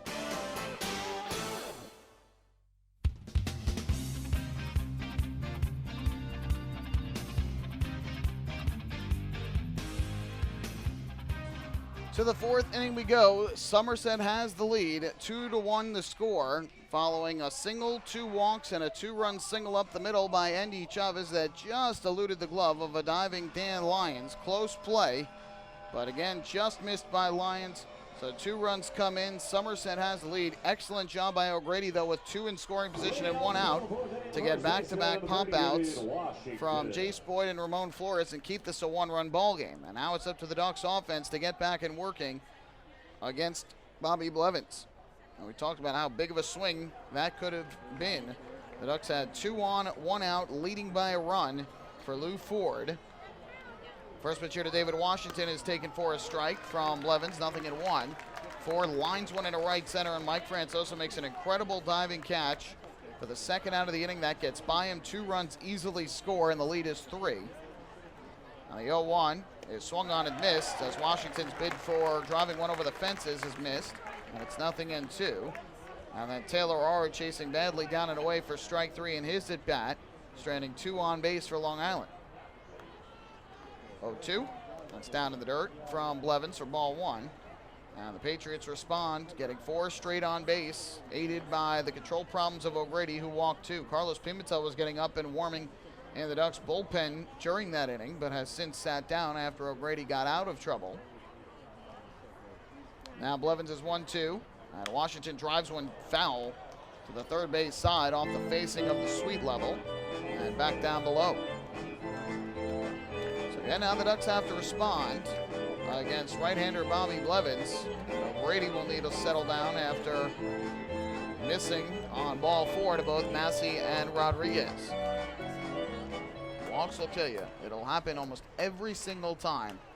It's impossible to go through starts without walks. It's very tough as Washington takes the breaking ball up and away for ball 2. It's easier said than done. From up here, we could say you just got to throw the ball for a strike. But for a pitcher who's on the mound, obviously with the pressure as high as it's been all year, Game 5 of a division championship series with a trip to the Atlantic League Championship Series on the line. Not so easy to throw the ball for a strike against a very patient team. 2-2. Breaking ball lined in the air to left, but right at Ramon Flores, who actually now has to come in. And he ends up making the catch. Looked like it was hit further off the bat of Washington, but it ended up staying in the yard, and Ramon Flores ended up moving in to make the grab. So David Washington now 0 for 2 on the day, 3 for 16 in the series. And this series has kind of been a microcosm of what Washington's regular season was. Didn't hit very high for average, but the hits he did get traveled a long way, and he was able to ratchet up those home run and RBI totals. That's a big reason why he's so productive. So he can drive in a lot of runs and hit the ball over the fence. First pitch here, and it's taken by Cabrera for ball 1. Cabrera went after the first pitch in the second inning after the Washington flyout, and the R double that preceded it and popped out to short. Blevins from the line, the 1-0. That swung on and missed, evening the count at 1-1. Cabrera now 3 for 11 here in this series with a run scored and 2 walks.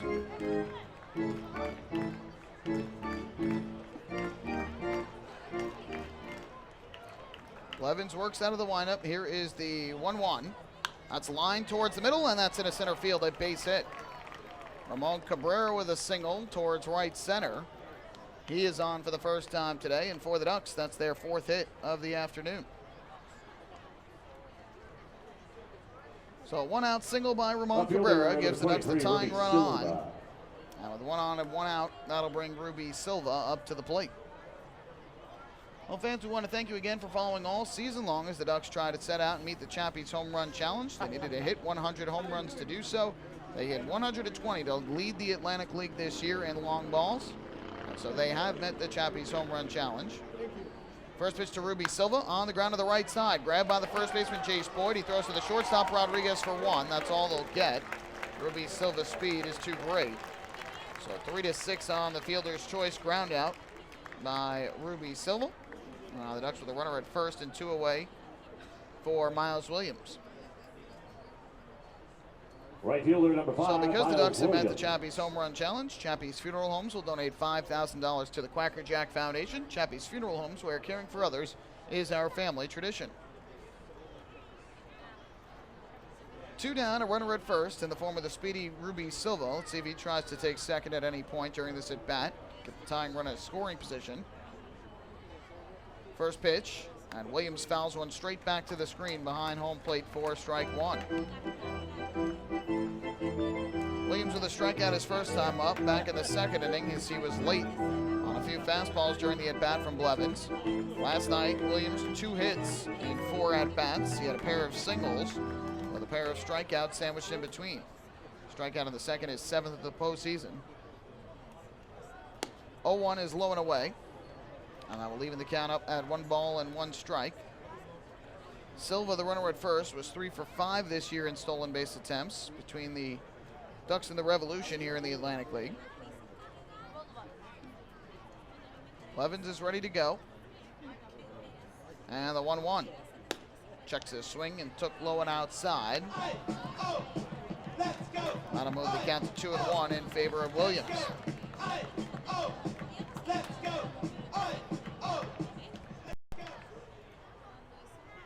2-1 Patriots, top of the 4th, here in Bridgewater, New Jersey, Game 5 of the Division Championship Series.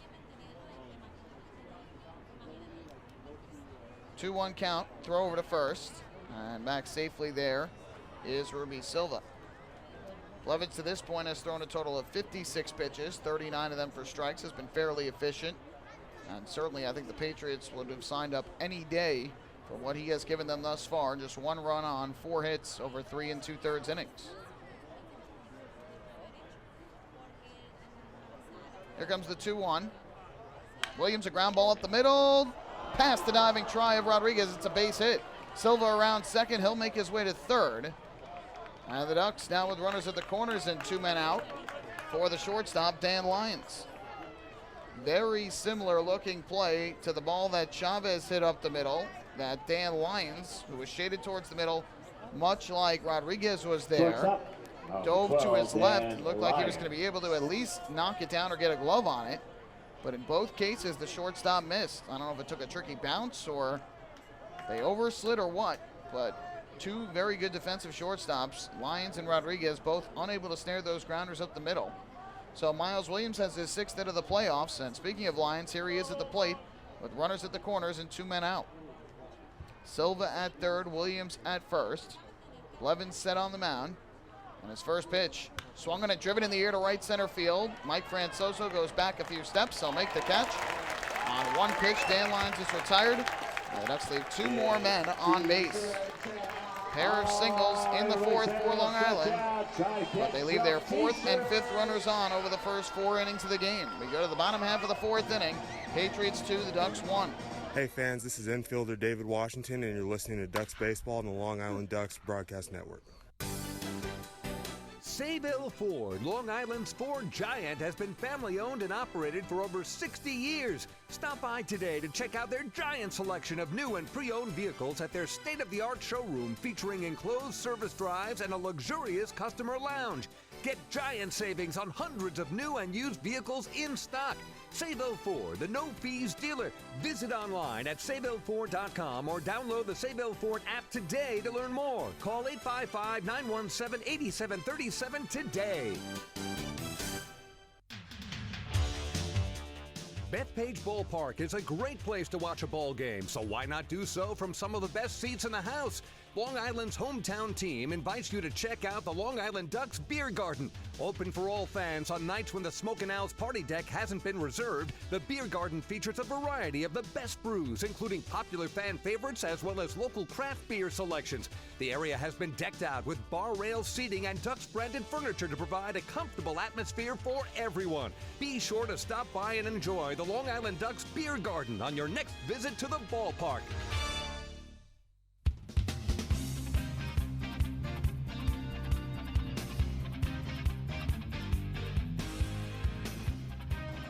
New York Sports Day is one of the largest independent New York sports news sources out there for coverage of the Long Island Ducks, the Mets and the Yankees, major and minor league baseball, football, basketball, hockey, and soccer. Visit nysportsday.com. New York Sports Day, your independent Gotham sports news source. Patriots leading 2-1. The Ducks out hitting Somerset 5-3 in this ball game, but the Ducks have left 5 men on base over their first 4 innings at the plate, 2 in each of the past 2 innings. And in Game 5, that's certainly not going to get it done. Still plenty of time to go. But now Dennis O'Grady, who had some trouble with his control in the 3rd, back to the mound in the 4th, and the first pitch swinging. It's popped foul behind the plate up near us. This is going to go upstairs. And out of play. Nothing and 1 the count on third baseman Nate Coronado. O'Grady allowed just 1 single among the first 7 hitters to come to the plate over the first 2 innings of the game, but allowed a single, 2 walks, and then a 2-run single consecutively in the 3rd. 0-1 on the ground to short. Dan Lyons there will field, and his throw to first is in time. So Nate Coronado retired on the ground ball to short. He is 0 for 2 in the game, now 1 for 13 in the series. One away, that'll bring up the right fielder, Justin Trapp.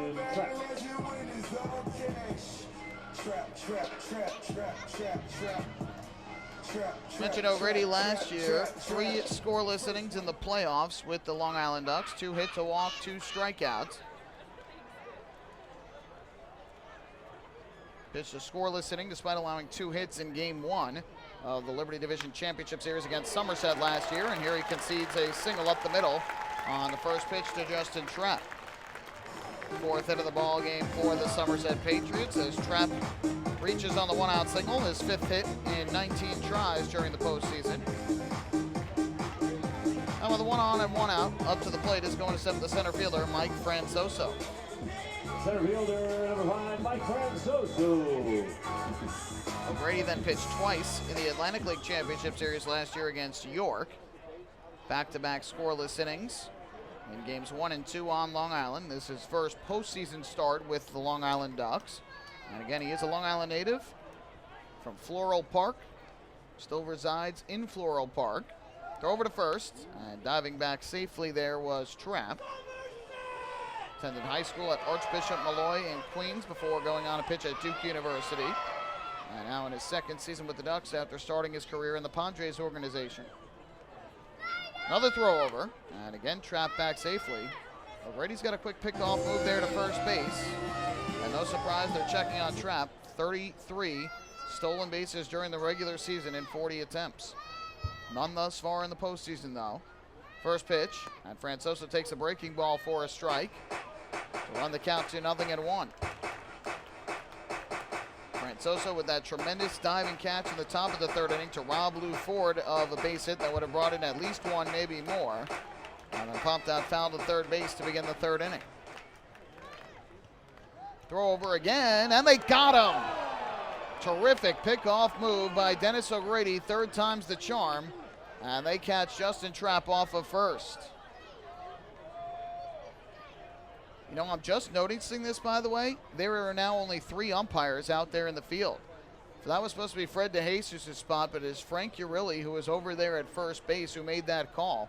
So we are going with a 3-man umpiring crew here as Trapp is picked off 1 of 3 for the second out of the inning. There is no umpire out at second base.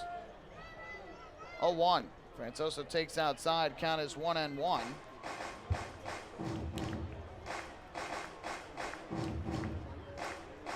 Try and find out if we have any idea as to what happened with Fred DeJesus, but he was at first base to start this ball game, and it's no longer out at first base. 3-men umpiring crew right now in the fourth. 1-1 is a high fly ball down the right field line by Francoso. Back into the corner goes Miles Williams. He'll run out of room. This ball will go way foul. And that will move the count to 1 ball and 2 strikes.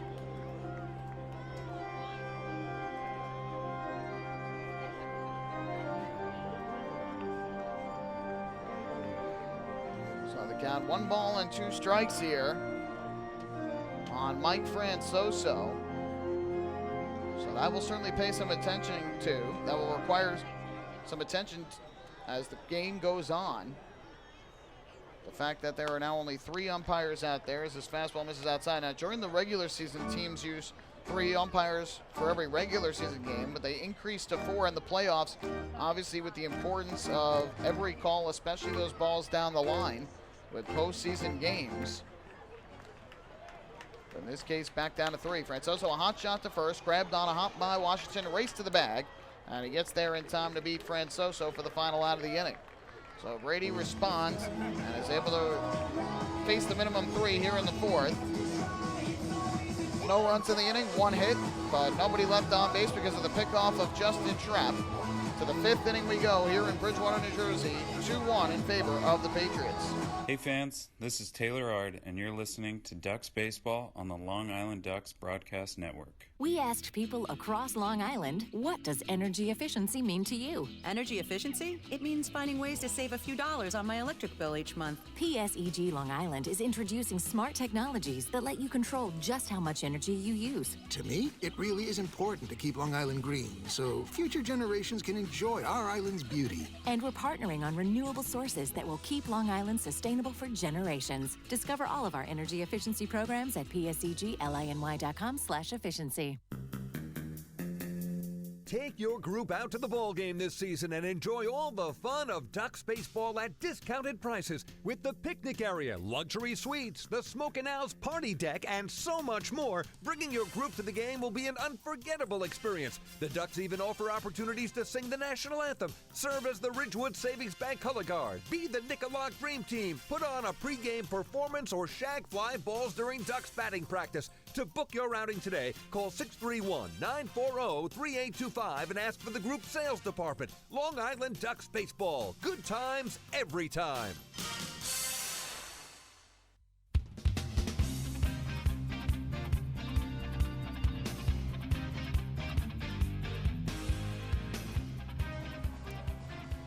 On to inning number 5 we go here in Game 5 of the Liberty Division Championship Series. Patriots with 2 runs on 4 hits and no errors. The Ducks with a run on 5 hits and no errors. Somerset has left 3 on base. Long Island has left 5 on base, 4 over the past 2 innings. There is some good news. It looks like Fred DeJesus is back there on the field over at first base. So we do not have any sort of confirmation as to what happened that required Fred DeJesus to leave his post at first base during the course of that 4th inning. It could have been earlier. We didn't really notice it until the pickoff of Justin Trapp when Frank Urelli made the call that he was out. Trapp disagreed. He didn't put up a huge argument, but definitely seemed to disagree. Either way, Frank Urelli now back out at second base, and Fred DeJesus is at first. First pitch is a breaking ball taken for a strike on the outside corner. And the count 0-1. DeJesus came back out onto the field in between innings with Patriots trainer Phil Lee. So perhaps he was checking him out if he was not feeling good on the field. Never saw any baseball hit off of him or anything like that. Valdespin drag bunt, passed him out, great bunt. Massey will barehand, backhanded flip. It goes over the head of the first baseman, Jace Boyd, and into the dugout. What a break for the Long Island Ducks. It'll be a bunt single for Valdespin, and he'll move to second on the error.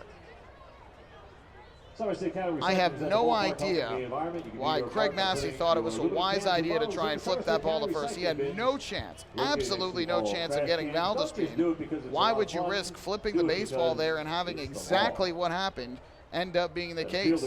As he flips the ball, it goes right into the opening in the middle of the dugout. So give Valdespin his second hit of the game. Another multi-hit game for Valdespin, who's up to 8 hits now in the playoffs on a perfectly executed drag bunt to second. And he goes to second on the E4, Massey's 3rd error of the playoffs. So the Ducks with a tying run at second, nobody out. And it'll be Daniel Fields to the plate for Long Island. First pitch from Blevins. Fields a swing and a miss as he goes over the top of the breaking ball. Fields is 0 for 1 today. He has struck out and walked in his 2 plate appearances thus far. The strikeout in the first, the walk in the third. He got stranded on base there in the 3rd inning. 0-1. This time lays off the breaking ball, and the curve misses downstairs for ball 1. So surprising to see Massey try and make that play. You could tell once that ball got past Blevins, they had no shot at Valdespin. And Massey has to hope that that error does not come back and bite the Patriots. Obviously, the Ducks certainly hoping that it does. Big hole on the left side of the infield here. Fields buzzed with a fastball up and inside. That misses in the count 2-1. Mentioned that Bobby Blevins before last year. After struggles with the Ducks in 2016, joined the Sugarland Skeeters and spent most of the year last year with Sugarland. 27 appearances, 23 of those starts. As now Gonzalez will go out and have a chat with the Patriot right-hander. 7-7 last year, a 4.85 ERA in 27 appearances, 23 of those starts. Struck out 95 batters, walked 39, and 133 and 2/3 innings. Really, Blevins had done well in his first 4 seasons with Long Island. 2 of those were just brief, late in the year and in the playoffs, 2012 and 2013. But spent all of 2014 and 15 with the Ducks, his first 2 years, and posted very good numbers. 2-1, a swing and a miss, another good curveball, and again, Fields out in front, swings and misses for strike 2. Blevins in 2014, 27 starts, 3 complete games, 9-5 record, a 2.95 ERA. 2015 was hurt by some run support issues. He was only 4-4 that year. He had a 3.83 ERA, 15 appearances, 14 of those starts. Breaking ball misses outside, and the count goes to 3-2. He also went and pitched with the Brothers Baseball Club in Taiwan. And then in 2016, a big struggle for Blevins with the Ducks. 2-12 record, a 5.51 ERA in 23 games, 22 of which were starts. Payoff pitch coming with Valdespin at second and nobody out. Here's the kick and the pitch to Fields. And he'll swing and line this one down the left field line, slicing foul. 1 hop into the bullpen and up into the lawn seating section. That small little patch of lawn seat down the left field line. There's a much bigger area down the right field line here at TD Bank Ballpark. So Fields fights off a pitch. We'll do it again at 3-2. Ducks now out hitting the Patriots 6-4 in the ball game. Here comes another payoff pitch from Blevins. Kicks and fires. And Fields takes inside on a fastball for ball 4. So Daniel Fields draws his second walk of the game. Both walks Blevins have issued have been to Fields. And the Ducks get another walk. That's brought to you by City MD Urgent Care. 29 City MD locations here on Long Island. Need a doctor? Just walk in.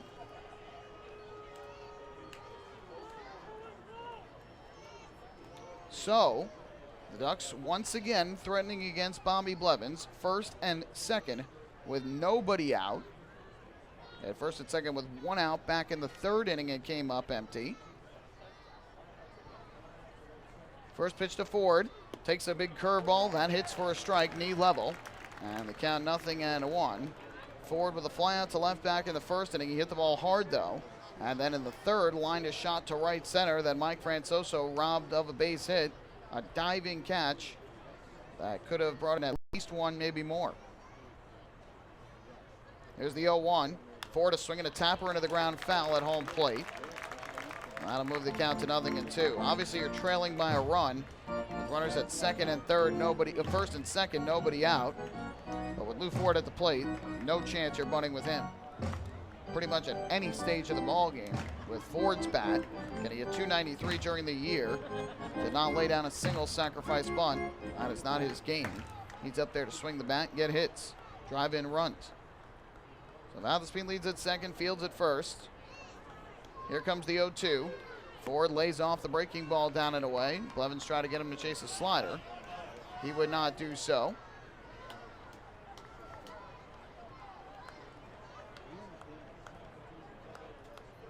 So the count 1-2 strikes.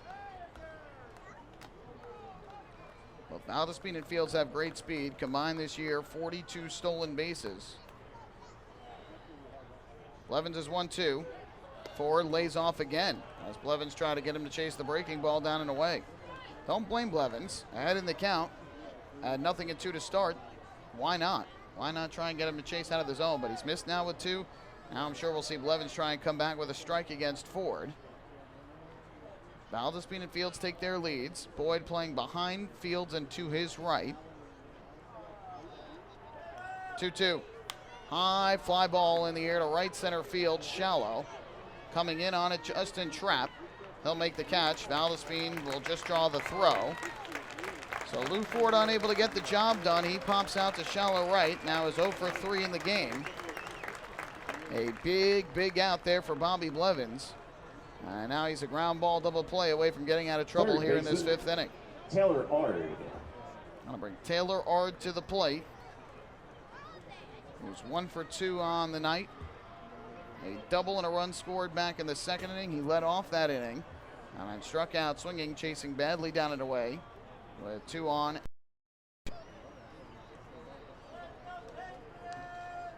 Ard with 2 RBIs thus far in the playoffs. 8 hits in a total of 20 at-bats. Kick and a turn back to second by Blevins to keep a close eye on Valdespin. There's no action in either bullpen as we play in the top half of the 5th inning. So this game firmly in the hands of Blevins and O'Grady right now.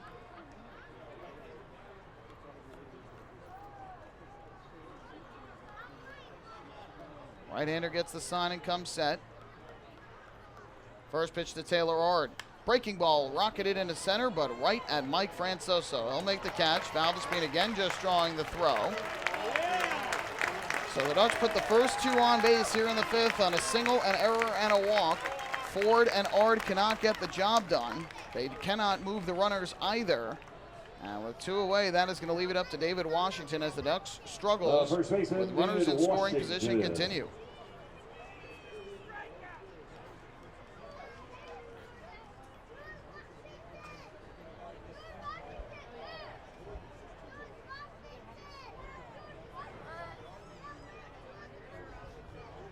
Ducks, I believe, are now 1 for 8 with runners in scoring position in this game after going 0 for 9 last night.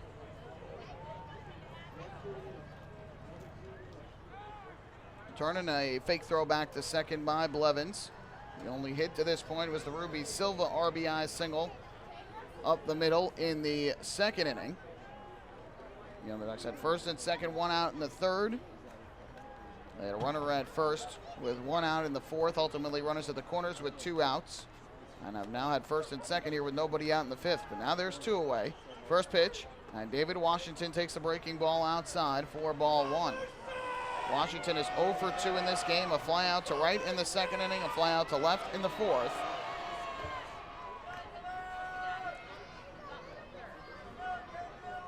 Good speed on the bases for Long Island, but Blevins trying to work his way out of yet another jam here in inning number 5.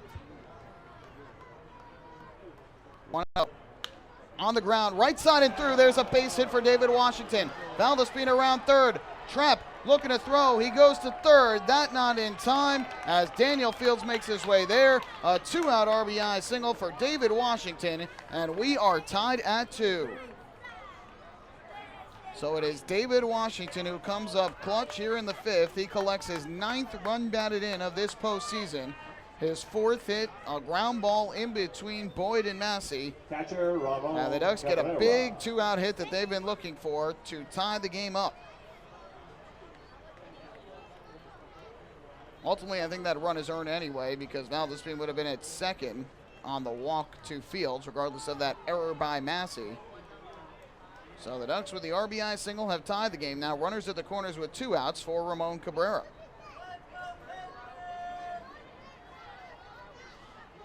Blevins gets the sign and comes set. First pitch, Cabrera ground ball foul off the front of the Somerset Patriot dugout. Knocked whoever was standing right there at the top step off those steps. Seems to be just fine though. Nothing in 1 on Cabrera, who's 1 for 2 in this game. He popped out to short in the second inning and then singled up the middle with 1 out in the 4th.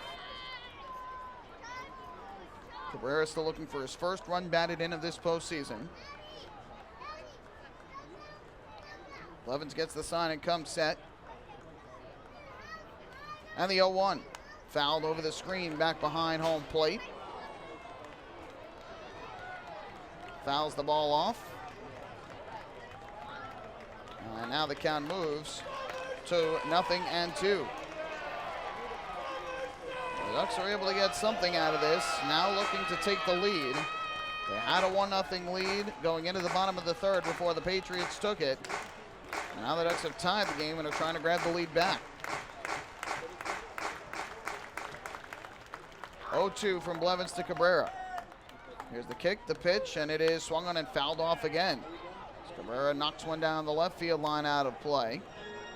And good job by the Ducks battling here against Bobby Blevins, who was up to a total of 78 pitches on the day, 54 of them for strikes.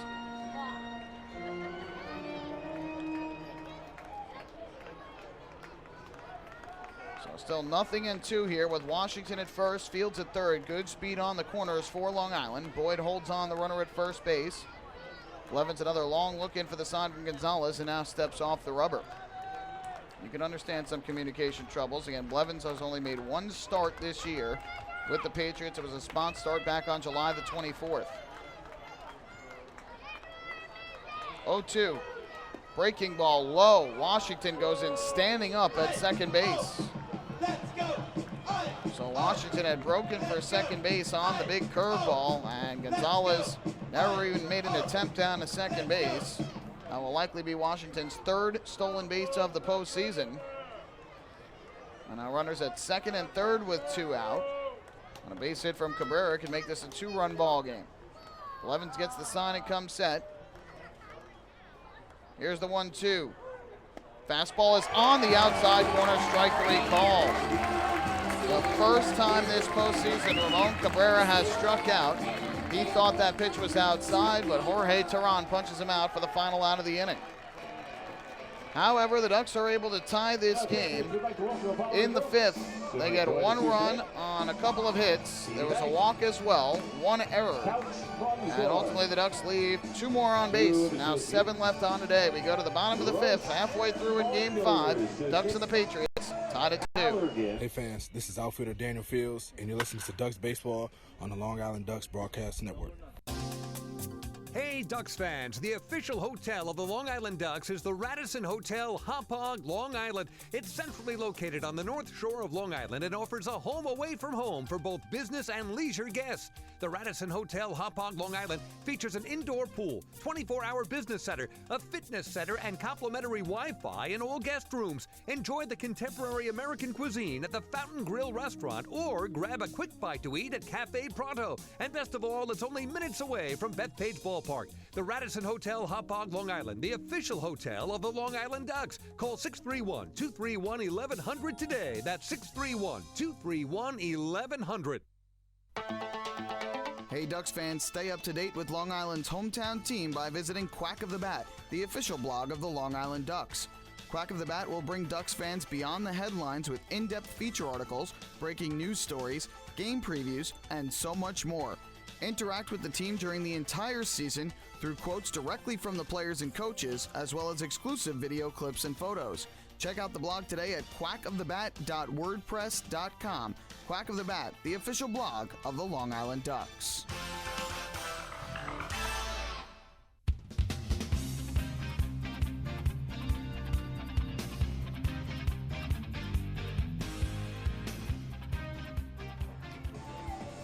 Well, the Ducks are able to tie the game as David Washington comes through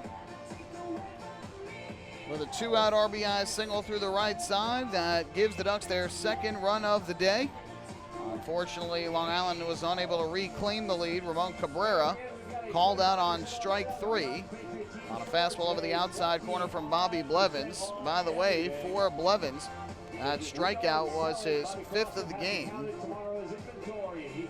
So we'll go to the bottom half of the 5th inning, and it'll be the 9-1 and 2 hitters due up for the Patriots against righty Dennis O'Grady. It'll be Jovan Gonzalez, Craig Massey, and Alfredo Rodriguez due up to bat. Well, go figure, the Long Island Ducks, Somerset Patriots, who all time during the regular season, Ducks have a 182-181 advantage. It's been that close of an all-time season series between the two. All-time series, I should say. There's a strike. Nothing won this year's season series, a 9-9 split. Each team had a 5-4 record on the road. The Ducks here, the Patriots on Long Island. 0-1. Fly ball down the right field line, fouling out of play for strike 2. This series is tied at 2. After the Ducks took a 2-0 lead, the Patriots came back with 2 wins of their own. And halfway through the decisive Game 5, the teams are even, 2-2. It has been that close of a series between these two teams. Every single time they play, it seems like this is the case. Ball one outside. For ball one, Jovan Gonzalez, who singled his first time up and then scored back in the 3rd. And that's what makes Long Island Ducks Somerset Patriots matchup so special. The amount of intensity in every game. Now it's usually a very tight ball game between the two teams. 1-2 is grounded foul into the Ducks dugout on the third base side. I mean, you just have to look at the history. Look at the numbers, regular season, postseason. The Ducks have a 13-10 advantage in the playoffs. They have dominated at Bethpage Ballpark against Somerset, going 9-2. But the Patriots are 8-4 here against Long Island. It has just been such an evenly played series throughout regular season and playoffs. Oh, look what O'Grady just came up with. A bullet back to the mound by Jovan Gonzalez. O'Grady just sticks up the glove and the ball goes right into the webbing. Out number 1. Nice play by O'Grady. Ball, for the most part, very reactionary, but an out nonetheless. That ball gets by him. It's into center field for a base hit. So 1 away. On the line out by Jovan Gonzalez. Back to the top of the order we go for second baseman Craig Massey. Patriots have 4 hits and 2 walks in the game against O'Grady. First pitch misses downstairs for ball 1. All 4 of their hits have been singles. And 3 of the 4 have gone to center field. The only exception, Gonzalez has hit to left field back in the 3rd. Massey, by the way, is 0-for-1. He popped out to center in the 1st inning, then drew a walk and scored in the 3rd. Deep to left field here off the bat of Massey. Back to the wall goes Silva, and he'll make the catch. Craig Massey is showing some opposite. He had just 3 home runs all year long, but hit a solo homer in the 3rd inning last night that just snuck over the wall in right and almost sneaks one over the head of Ruby Silva in left here in the 5th. But Silva makes the deep catch. 2 away, and that will leave it up to the shortstop, Alfredo Rodriguez. So Gritty looking for a 1-2-3 inning here in the 5th. He faced the minimum 3 batters in the 4th, working around a 1-out single from Justin Trapp. Rodriguez a line drive up the middle into center field and another base hit for the Patriots shortstop. His 7th hit of the series. He's been on base twice today with a walk and now a single. Hop to right his first time up. So Rodriguez gets aboard with 2 away, and that'll bring up the designated hitter, Andy Chavez. Designated hitter, Andy Chavez. I was talking with Brett Marshall before the game yesterday, and he was telling me to look up the numbers, but he thought that Rodriguez this year, between the Skeeters and the Blue Crabs, Rodriguez must be 19 for 20 against him. I didn't get a chance to check out the numbers officially, but I'll tell you what, it's been very tough for any team to get Rodriguez out with the way he has hit this year. First pitch is taken for a strike. And they got 0-1 on Chavez, who is 1 for 2 in this game. He had the big hit for Somerset in the 3rd. A 2-run single up the middle with the bases loaded and 1 out. And now has a total of 7 RBIs here in the playoffs. 0-1 is outside, even the count at 1-1. The Atlantic League does not award a division championship series MVP. They only give it for the Atlantic League Championship Series. But Rodriguez certainly, or Chavez rather, would certainly be in the mix here for this series with the amount of runs and clutch hits he's had. 1-1 is low. That'll run the count to 2-1. He had a solo home run last night as part of that 2-run 3rd inning. He, of course, had the big 3-run double in the 7th inning in game number 3. At the time was a 5-4 game. That double cleared the bases with 2 outs against Carlos Pimentel and put the Patriots on top 8-4 in the first of their 3 straight elimination games here in this series. 2-1. Chavez a liner in the air to shallow right center. Racing in is Daniel Fields. He won't get it. It'll land for a base hit. Going for 3rd, Rodriguez. The throw there not in time. Another blue pit for Andy Chavez. A soft hit single to right center, just out of the reach of Fields. Valdespin could not get back there in time either. And here come the Patriots with 2 outs. Back-to-back singles by Rodriguez and Chavez. And now with runners at the corners and 2 outs, that's going to bring up Chase Boyd. Ducks have some action going in their bullpen down the left field line. It looks like Asher Tolliver who is getting loose. Now that's going to bring Kevin Baez out of the dugout. I believe this is his 2nd mound visit. Did come out earlier in the game to try and settle down O'Grady when he was having some trouble with control. Now here is out of the dugout to have a conversation with O'Grady. The rest of the infield is in. We've got another big moment in this ball game. All season long, the Ducks have had moments where they have had troubles with 2 outs. We saw it last night with Lorenzo Barcelo. Gave up a 2-out RBI single in the 1st. He gave up a 2-out solo homer to Andy Chavez in the 3rd. And the biggest hit of the night, the 2-out, 2-run home run by Mike Francoso in the 6th. Don't want to sound like a broken record here, but that has certainly been the case. And here, after getting 2 outs quickly, back-to-back singles by Rodriguez and Chavez bring Boyd to the plate. First pitch, and he takes the fastball inside and low for ball 1. O'Grady to this point has thrown a total of 74 pitches, 47 of them for strikes.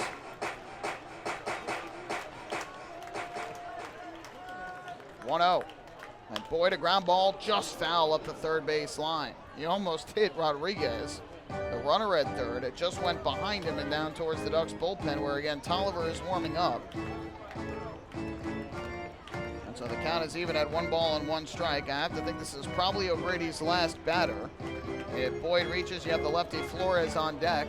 And so probably Tolliver comes in to face Flores.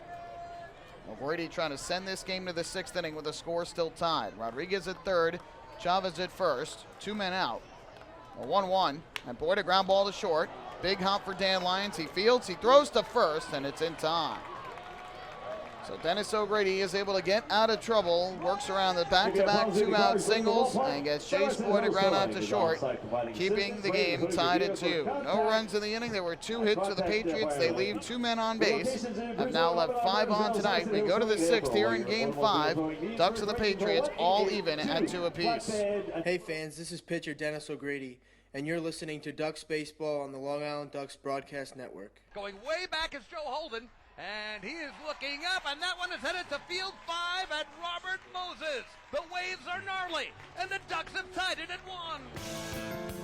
That was another home run for the Ducks. And Duck fans, what's more fun than a home run that helps the Ducks win a game? How about a homer that helps the community win? Chappie's Funeral Home and the Long Island Ducks have once again teamed up for the Chappie's Home Run Challenge. If the Ducks hit 100 homers this season, Chappie's Funeral Home will donate $5,000 to the Quackerjack Foundation. So every time a Ducks hitter goes deep this season, watch for the Chappie's Challenge home run count on the scoreboard. And if we reach 100, we're all a winner. Chappie's Funeral Home, where caring for others is a family tradition. Can't get enough of the Long Island Ducks? Well, now you can get even more inside info on your favorite hometown team through Facebook and Twitter. The Ducks are constantly updating fans through social media with scores, transactions, ballpark promotions, and much more. You can even win great prizes. All you'll need to do is make a free account on Facebook and Twitter, and then visit us at facebook.com/LIDucks and twitter.com/LIDucks. Think you're Long Island's biggest Ducks fan? Get connected now.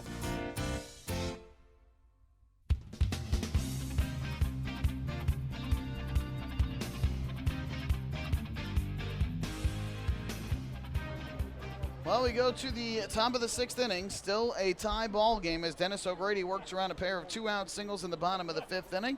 Michael Pollock here with you at TD Bank Ballpark in Bridgewater, New Jersey. Ruby Silva to lead off the 6th, and he takes the first pitch from Bobby Blevins for a strike. And the count 0-1. Blevins staying out there after he gave up a run on 2 hits and a walk in the 5th, but got out of trouble with a strikeout of Cabrera. And here Silva lifts a high fly ball in the air to left field, slams the bat in disgust. Coming in on it, Ramon Flores, and he'll make the catch. So Silva retired on the fly ball. He is now 1 for 3 tonight. Drove in the first run of the game with an infield single in the 2nd. And there's one away in the top of the 6th inning. The right fielder, Miles Williams. Well, fans, it is time for tonight's trivia question, where we test your knowledge of the Long Island Ducks, the Atlantic League, and baseball as a whole. Today's question comes to us from fellow broadcaster Chris King. As Miles Williams fouls the first pitch back upstairs for strike 1. Chris, who joined me on the airwaves for Game 1 of this series, mentioned to me last night that there has been only one other instance since the Atlantic League switched to 5-game division championship series in 2009, as Williams takes outside on the fastball. So since 2009, there's been only one other instance in which both division championship series went to a decisive 5th game, as we have here this year. 1-1. Williams, a ground ball hit right to the shortstop Rodriguez, gobbles it up, and his throw to first is in time. So Williams with a ground out to short. He's now 1 for 3, and with 2 away, that'll bring up the shortstop Dan Lyons. What year was the only other instance in which that happened, that both division championship series went to a decisive 5th game? We'll let you think about it. We'll give you the answer in either the bottom of the 6th or the top of the 7th, depending on how quickly things go. Looks like a lefty is warming up for the Ducks down the left field line. Perhaps Fernando Abad might be coming in for the 6th inning of this game. First pitch from Blevins. And Lyons takes a strike at the knees, 0-1. Of course, the Ducks and the Patriots needing to go to a decisive 5th game here today after the Ducks won the first 2 in blowout fashion, but the Patriots rallied for wins in games 3 and 4 to even the series. Here is the 0-1. Lyons takes low to even the count. Meanwhile, the Skeeters and the Barnstormers in the Freedom Division Championship Series. Barnstormers with a big win in Game 1. Sugarland tied it before it went down to Texas. Barnstormers took Game 3 on the road. Skeeters kept their season alive with a win last night. 1-1 is on the ground foul to the third base side of the plate. Now 1-2 on Lyons. So winner-take-all Game 5, as those two teams have traded wins and losses in the series. Meanwhile, the Ducks took the first two here. The Patriots have taken the past two. An exciting postseason thus far here in the Atlantic League with four very good teams in the postseason.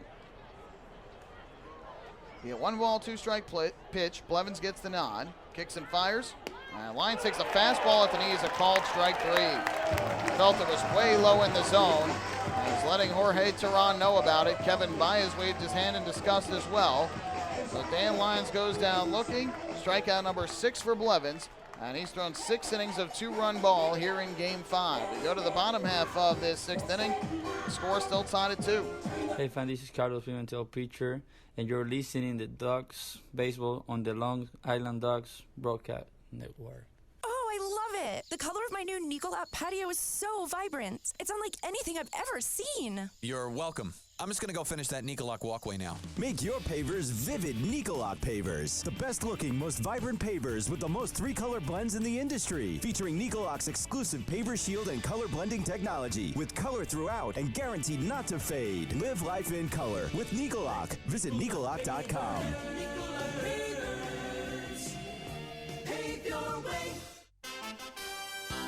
Have your birthday at the ballpark this season and celebrate with the flock. Kona Ice birthday party packages with the Long Island Ducks are now available. Each package includes 10 box seats, a commemorative birthday t-shirt, and autographed baseball. Refreshments including hot dogs, chips, cupcakes, frozen ice treats, and so much more. Best of all, the birthday child will stand on the dugout while the entire crowd sings happy birthday. Reserve your party today by calling the group sales department at 631-940-3825. Kona Ice birthday parties with the Long Island Ducks, a once-in-a-lifetime experience.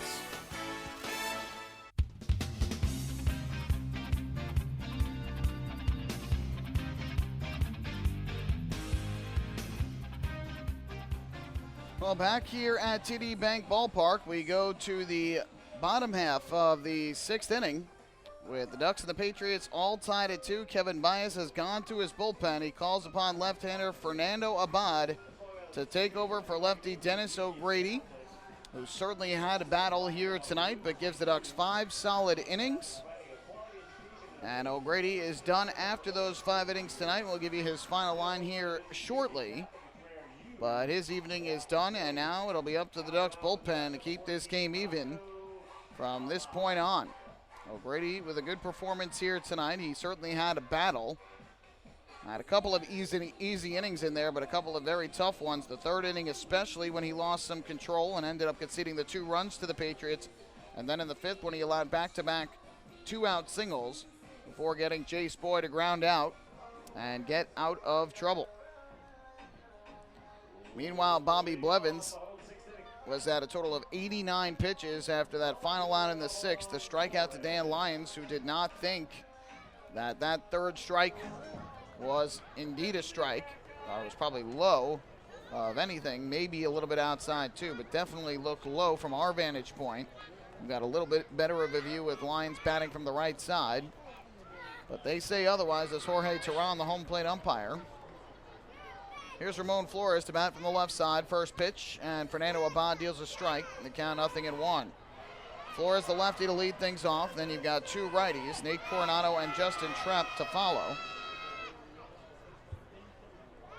Here comes the 0-1. Kicking the pitch from Abad, and Flores grounds this one towards the middle. Backhanded by Jordani Valdespin. Throws to first in time for the out. And Flores retired for the first out. He's now 0 for 3 on the night with a fly out, a pop out, and a ground out. So Brady goes 5 innings tonight for the Ducks. He allows 2 runs, both earned. 6 hits, 2 walks, did not strike out a batter. Pitch count looked like it was up in the 70s when he came out of the ball game. Don't have an exact pitch count for you just yet. But he is out of the game after 5 innings in a Game 5 start. Patriots, meanwhile, have what appears to be a lefty warming in their bullpen down the right field line. Not sure what's going on here, but home plate umpire Jorge Teran is waving behind home plate towards somebody in the stands. I believe there maybe was a light on or somebody with a camera that was taking photos with a flash, distracting to the players. Here's Nate Coronado. First pitch, breaking ball, taken for a strike. 0-1. Abad has pitched only one other time in the playoffs. That is in Game 1 of the Liberty Division Championship Series. Just tossed a scoreless inning, striking out 1. 0-1. Breaking balls downstairs to even up the count at 1-1. Ducks only used one reliever last night. That was lefty Hector Silvestre, who pitched 2 innings in relief.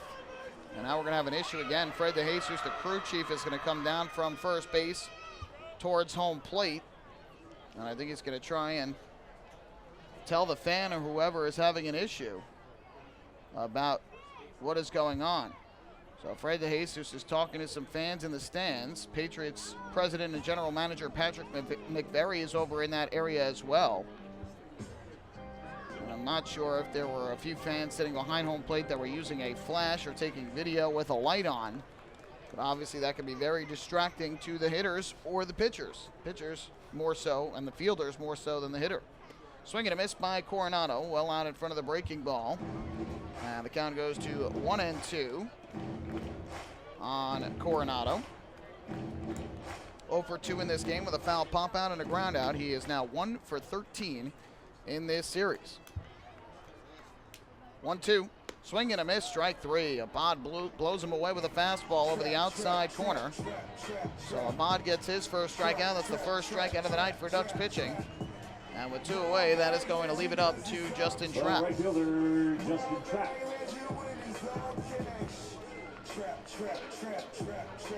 Well, Abad this year for the Long Island Ducks joined the team during the second half and ended up pitching in 19 games with impressive numbers.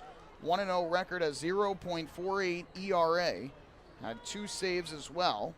23 strikeouts in 18 2/3 innings, and gets trapped to swing and miss for strike 1 here. 15 hits given up by Abad, 2 runs, 1 earned, and walked 5 batters. Opponent to 208 against the lefty and former major leaguer. Now the 0-1. Taken on the inside corner, knee high for a strike. And Abad a strike 3 away from a 1-2-3, bottom of the 6th inning.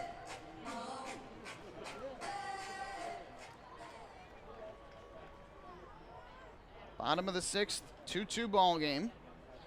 Here comes the 0-2. Swinging a tapper foul. Trapp just got a little piece of the offering from Abad to stay alive. Ducks out hitting the Patriots 7-6. Game tied at 2 apiece. There's a lefty in the bullpen that's got to be one of 3. Mike Antonini, Dwayne Belo, or Chase Hutchinson. And from my vantage point, it looks like Antonini, who has pitched each of the last 2 games. 0-2. Well, that's downstairs, taken for ball 1. Though last night, a 1-pitch appearance. Threw 1 pitch to Daniel Fields with 2 on and 2 out, got him to fly out. The night prior, pitched a 1-2-3 8th inning, striking out the side through 13 pitches. So really hasn't had a ton of work over the past 2 days, but has indeed gotten hot and appeared in both games. So he'd be coming in for a 3rd straight day if it is indeed him that comes on a pitch in inning number 7. A swing and a miss for strike 3 as Trapp chases downstairs. 2 strikeouts in the inning for Fernando Abad. And a 1-2-3 6th inning for the Ducks lefty. So we head to the 7th here in Game 5. Ducks and the Patriots are still all tied at 2 apiece. Hey fan, this is Ramon Cabrera and you listen to Ducks Baseball on the Long Island Ducks Broadcast Network. This season, build new memories. Beautiful evening for baseball. This season, witness the action. He reaches up, it's gone! This season, celebrate an all-star summer. The Ducks have won it 7-1. Gather your friends and family for an entertainment experience like no other. The Ducks 2018 schedule is full of new promotions, and with free parking and tickets starting at just $12, there's no better value on Long Island. Get tickets to an all-star summer at liducks.com. Hey Ducks fans, stay up to date with Long Island's hometown team by visiting Quack of the Bat, the official blog of the Long Island Ducks. Quack of the Bat will bring Ducks fans beyond the headlines with in-depth feature articles, breaking news stories, game previews, and so much more. Interact with the team during the entire season through quotes directly from the players and coaches, as well as exclusive video clips and photos. Check out the blog today at quackofthebat.wordpress.com. Quack of the Bat, the official blog of the Long Island Ducks.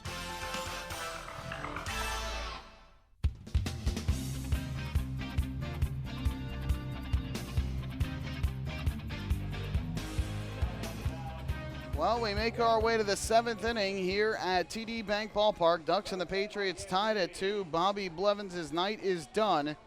6 innings of 2-run ball, getting the call in the spot start in Game 5 of this Liberty Division Championship Series, facing his former team who he spent 5 seasons with, won 2 championships with, and limited them to just 2 runs over 6 innings of work. Certainly could have been way worse for Bobby Blevins if not for some key pitches and key defensive plays to get him out of jams. Ducks left 7 men on base in the 6th innings against Blevins. And now left-hander Mike Antonini will come on to pitch for a 3rd straight night.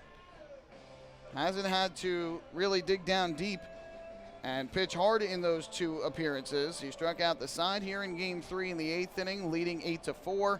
And needed only 1 pitch to retire Daniel Fields with 2 on and 2 out last night. But Antonini, who this year did not pitch in back-to-back games at all during the regular season, last night marked the first time he was pitching in back-to-back games, and now he is pitching in 3 straight. The tough left-hander will take over on the mound, and for the Ducks, it'll be the top of the order here in inning number 7. Jordani Valdespina leadoff, followed by Daniel Fields and Lou Ford. We got the 2 lefties right away at the top, so no surprise to see manager Brett Jody calling upon his best left-hander out of the bullpen. So here is Valdespina to start things off. First pitch on the way, and he checks his swing. No, he went around for strike 1. Home plate umpire Jorge Terran said that Valdespina went around on the check swing. Not really much of an argument. So the count 0-1 on Valdespina, who's got 2 hits and 3 at-bats tonight. Single up the middle in the 3rd, and infield bunt single in the 5th. That's a run scored and a stolen base as well. 0-1. Takes outside here on a fastball. Evening the count up at 1 ball and 1 strike.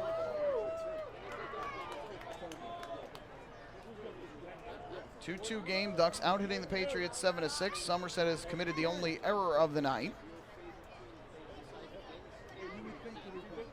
From the line, here's the 1-1. Valdespina takes a good breaking ball that drops in for a strike. Excellent pitch from Antonini, and the count 1-2.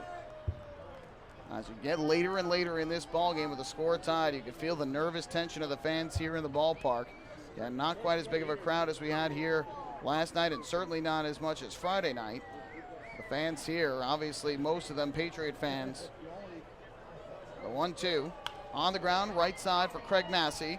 And the Patriots second baseman will field and throw to first in time for the out. 1 away here in the top half of inning number 7. So for Blevins, 6 innings of work. He allows 2 runs, both earned on 7 hits, walked 2 batters, and struck out 6. Pitch count was approaching, I think it was at 89 if I'm not mistaken, when he finished the 6th inning.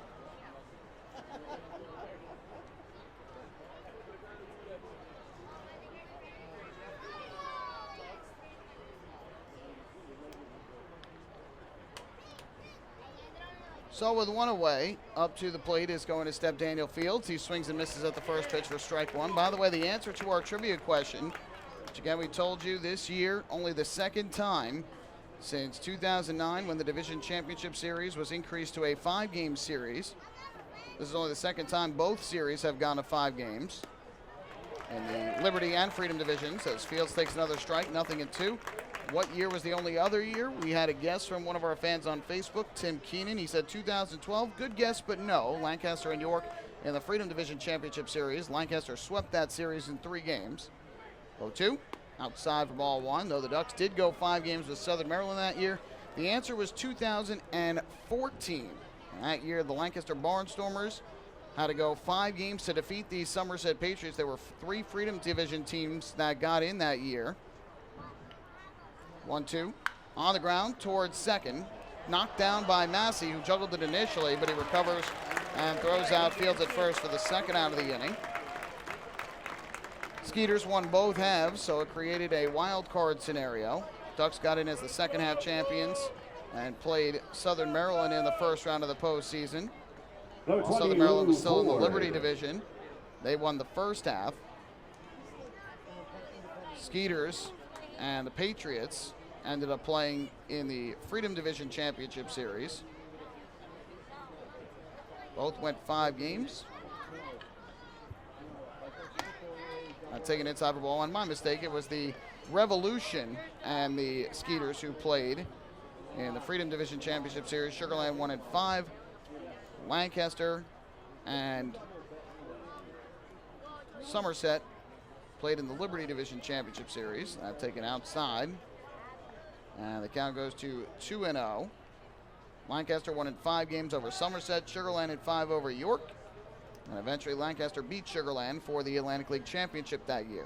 2014, the only other year prior to this year. 2-0 here to Ford. Swinging a ground ball, just foul up the third base line, bidding for a 2-out double. So Fields is now 0 for 2 with the 2 walks. Valdespin is now 2 for 4.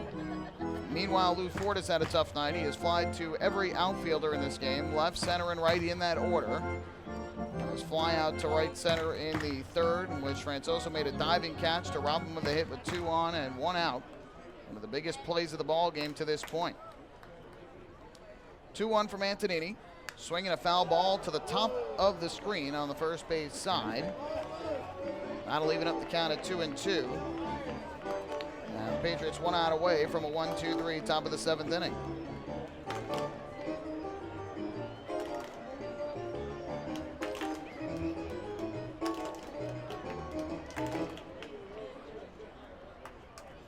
So that'll be a 2-ball, 2-strike pitch.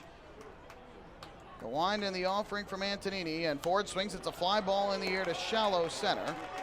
Second baseman Craig Massey is out. He'll make the catch.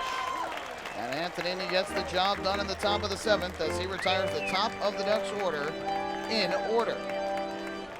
So Long Island goes down 1-2-3. It is time to stretch here at TD Bank Ballpark. Middle of the 7th. Ducks and Patriots tied at 2. Hey fans, this is pitcher Asher Tolliver, and you're listening to Ducks Baseball on the Long Island Ducks Broadcast Network. Sayville Ford, Long Island's Ford giant, has been family-owned and operated for over 60 years. Stop by today to check out their giant selection of new and pre-owned vehicles at their state-of-the-art showroom featuring enclosed service drives and a luxurious customer lounge. Get giant savings on hundreds of new and used vehicles in stock. Sayville Ford, the no-fees dealer. Visit online at SayvilleFord.com or download the Sayville Ford app today to learn more. Call 855-917-8737 today. Baseball fans, the Long Island Ducks mobile app has officially arrived. Powered by Clear Vision Apps, it's your one-stop shop for all things Ducks baseball. Buy tickets straight from your mobile device. Receive game status updates with push notifications. Check out up-to-the-minute news and scores and interact with the Ducks on social media. Best of all, it's free. Download the Ducks mobile app today by visiting the App Store on your Apple-powered device or Google Play on your Android-powered device. The Long Island Ducks mobile app, with you wherever you flock to.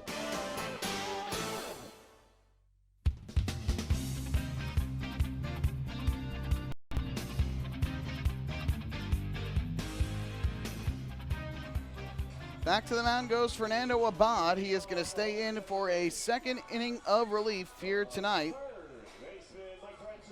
Ducks and the Patriots tied at 2 here in Game 5 of the Liberty Division Championship Series. Mike Antonini, a 1-2-3 inning in the top half of the frame against the top of the Ducks order. And Fernando Abad, who has not pitched more than 1 inning this year, will stay in and pitch a second inning in relief as he takes the mound for the bottom of the 7th inning. First pitch here to Mike Francoso, and that taken on the inside corner for a strike, 0-1. Abad retired the side in order in the 6th on a ground out and 2 strikeouts. Flores, Coronado, and Trapp in order. It'll be Francoso, Gonzalez, and Massey, the 3 to up here in inning number 7.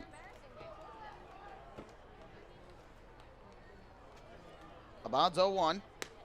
Breaking ball missed inside. And that will even the count up at 1-1. The Freedom Division Championship Series 5th game has gotten underway down in Sugar Land, Texas. And they're in the top of the 1st inning.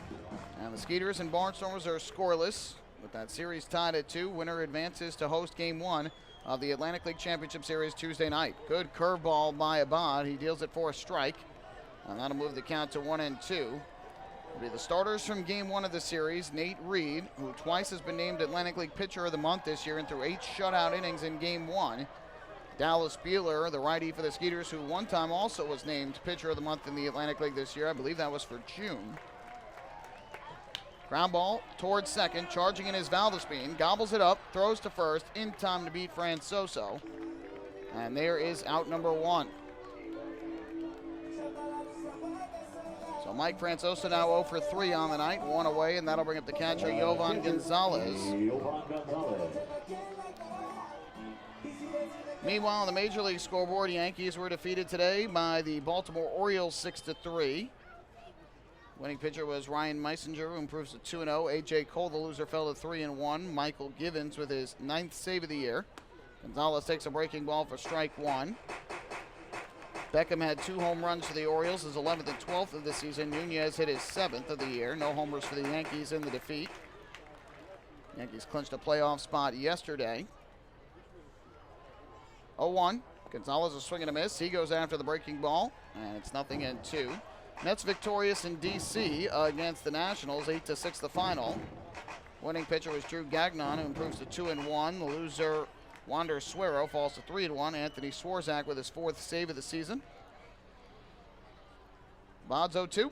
Swing and a miss for strike 3 as Gonzalez chases downstairs. Tag applied by Cabrera. Another strikeout for Abad, his 3rd of the night. And there are quickly 2 away in the 7th inning. Number 25, Craig Massey. No home runs for the Mets. Michael Conforto, 3 RBIs leading the way. Kevin Plawecki also had 2. Robles hit his 2nd of the year for the Nationals in the loss. So 2 down. Here's the lefty swinging Craig Massey as the Patriots begin their 4th trip through the lineup. Massey is over 2 with a walk and a run scored today. Bod's first pitch. Massey takes, fastball up and away for ball 1. New York Giants get their first win of the season, a 27-22 victory on the road against the Houston Texans. Eli Manning, a great day, 25 of 29, 297 yards and 2 touchdowns. Breaking ball strike here to even the count at 1-1. Saquon Barkley with a rushing touchdown for the Giants as well. He ran for 82 yards on 17 carries. And Odell Beckham Jr. with 9 catches for 109 yards in the win. Yeah, 1-1 here to Massey. Pitch is swung on and pumped foul. Third base side. This drifts out of play. And that will move the count to 1-2. Somerset, nobody in their bullpen either. So both managers going with the tough lefties on the hill. Abad in the 6th and now the 7th. Antonini in the 7th, and it appears will stay out there for the 8th. 1-2. Swing and a foul tip into the glove of Ramon Cabrera for strike 3. So Fernando Abad, 6 up, 6 down over 2 scoreless innings of relief, 4 strikeouts for the left-hander. We head to the 8th inning here in Game 5 of the Liberty Division Championship Series. Ducks and the Patriots remain even at 2.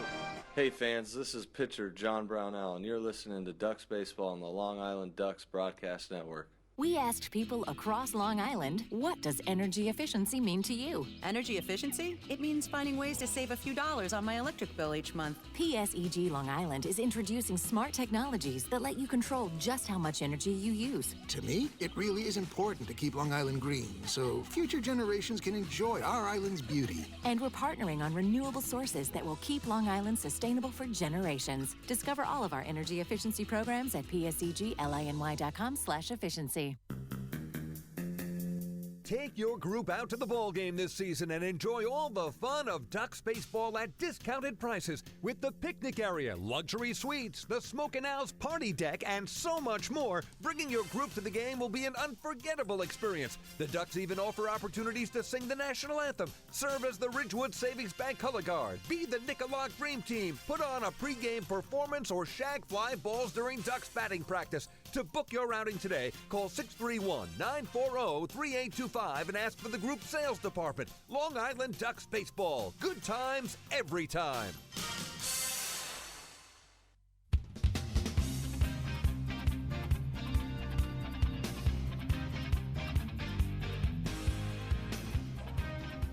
To the 8th inning at TD Bank Ballpark. Game 5 of this Best of 5 Liberty Division Championship Series. Winner moves on to the Atlantic League Championship Series. The loser has their season come to an end. And the Ducks and the Patriots, Somerset winning the first half in the Liberty Division, the Ducks the second half, tied at 2. They split the season series. They went 5-4 in each other's ballpark. And an all-time series during the regular season that sees the Ducks ahead by just one game. Could not be any more even, the way these two teams have played. And of course, this game would be even going to the 8th. Taylor Ord will lead off the inning against Mike Antonini. First pitch is a fastball that misses down and in. And there is ball 1. So Antonini, who retired the side in order in the 7th, stays in for the 8th. Again, this is the first time all year he's pitching 3 days in a row. 1-0. Breaking balls downstairs. A good eye by Ard. And that'll work the count in his favor at 2 balls and no strikes. Antonini again had not pitched in consecutive games, consecutive days before last night. Again, needed only 1 pitch to get out of trouble last night. 2-0. Ard takes that breaking ball inside. So Taylor Ard ahead at 3-0. The Ducks are trying to get a base runner on here to begin this 8th inning against the tough lefty. There's no action in either bullpen right now. Here's the 3-0. There's a fastball strike knee high. No surprise to see Ard take it. No surprise to see Antonini come back with a fastball.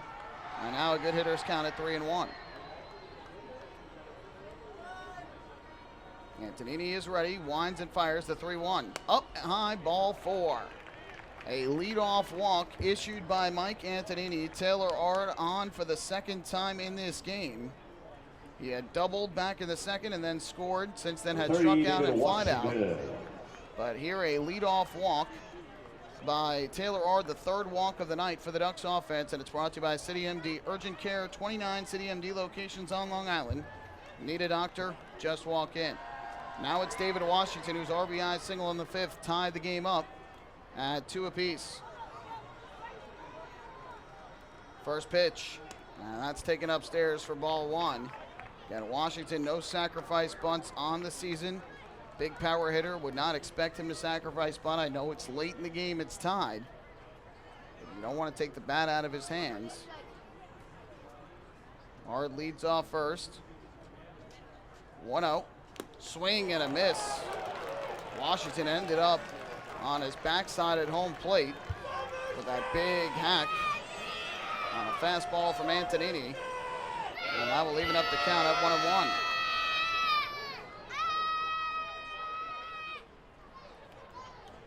So 1-1 here on David Washington, who had lined out to the outfield in his first 2 at-bats, the 2nd and the 4th, before delivering the 2-out RBI single to right in the 5th that scored Jordani Valdespin. Here comes the 1-1. Antonini ready. Kicks and fires. Washington takes a fastball strike over the outside corner, and now it's 1-2. The Ducks do have a speed option on the bench in terms of running. That's Robert Garcia. But Kevin Bias does not want to take Ard out of the game in this situation. Now Antonini's 1-2. Kicks and fires. Washington takes the breaking ball low and outside. And that will even up the count at 2-2. And Washington now with 9 runs batted in the postseason for Long Island. He's got 4 hits and 17 at-bats. He's drawn 4 walks as well. Taylor Ard, meanwhile, the runner at first, has scored 3 times here in the postseason.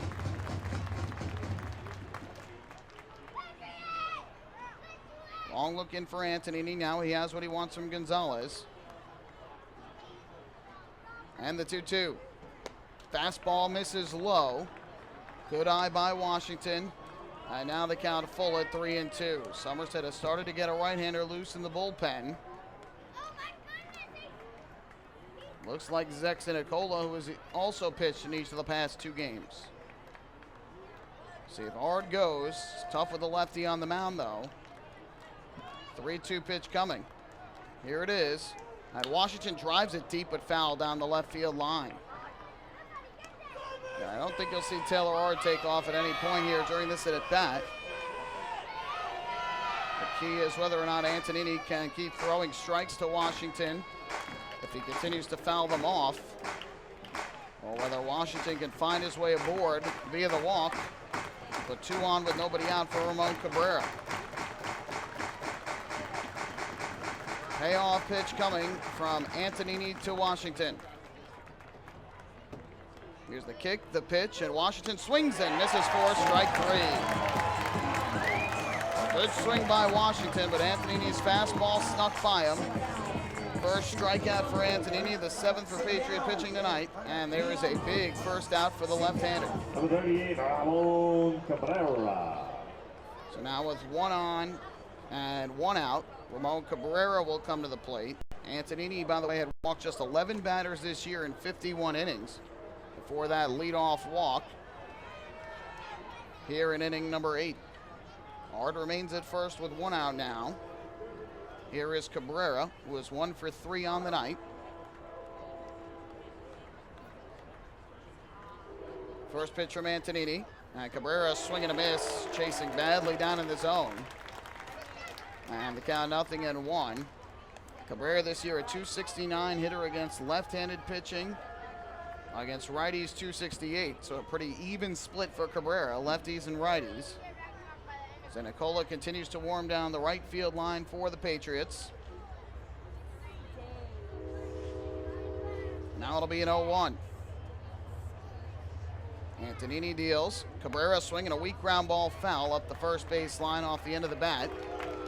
And Antonini quickly jumps in front at 0-2. Cabrera popped to short in the second inning.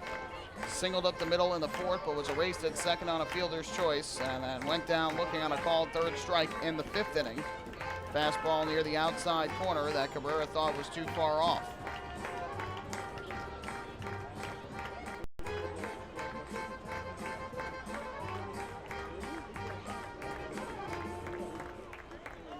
So it'll be an 0-2 delivery coming up here from Antonini to Cabrera. Ard takes his lead off first.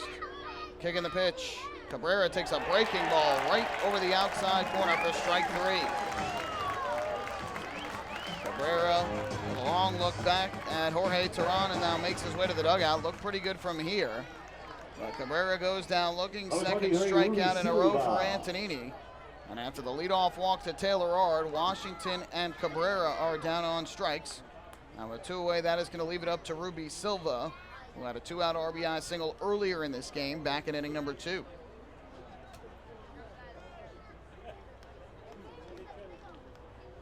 Antonini gets the sign and comes set. First pitch, and Silva swinging a miss. Chases the breaking ball down and away for strike 1. Silva with an RBI infield single up the middle in the second inning. Only an infield single because Massey was able to dive and knock it down. Since then, he has grounded into a fielder's choice and flied to left. The 0-1. Antonini ready, delivers. Silva swinging a miss again, chasing the breaking ball. And Antonini quickly ahead, 0-2, and 1 out away from sending this to the bottom of the 8th with the score still tied. Nothing's been doing in the Ducks bullpen, so it looks like Abad will stay in for a 3rd inning of relief. 0-2 the count here on Ruby Silva. Antonini gets the sign and comes set. And the 0-2. Swinging a ground ball foul to the third base side. Silva just caught a little piece of it to stay alive. And we'll do it once again at 0-2.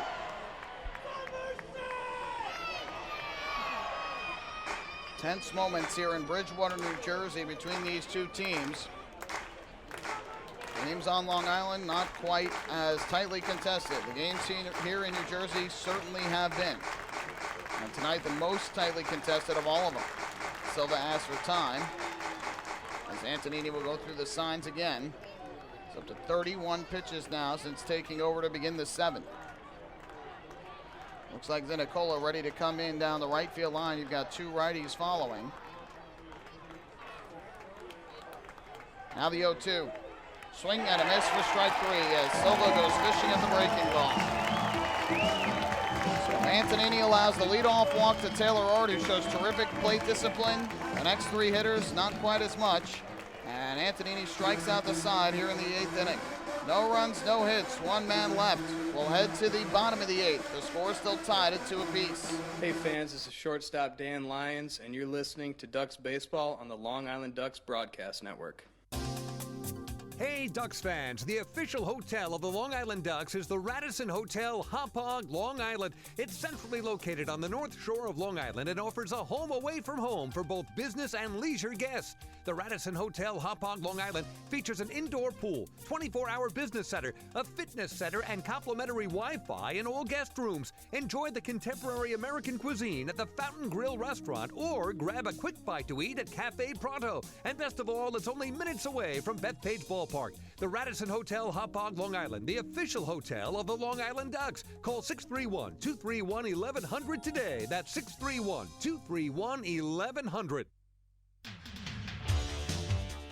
Bethpage Ballpark is a great place to watch a ball game, so why not do so from some of the best seats in the house? Long Island's hometown team invites you to check out the Long Island Ducks Beer Garden. Open for all fans on nights when the Smokin' Owl's party deck hasn't been reserved, the Beer Garden features a variety of the best brews, including popular fan favorites as well as local craft beer selections. The area has been decked out with bar rail seating and Ducks-branded furniture to provide a comfortable atmosphere for everyone. Be sure to stop by and enjoy the Long Island Ducks Beer Garden on your next visit to the ballpark.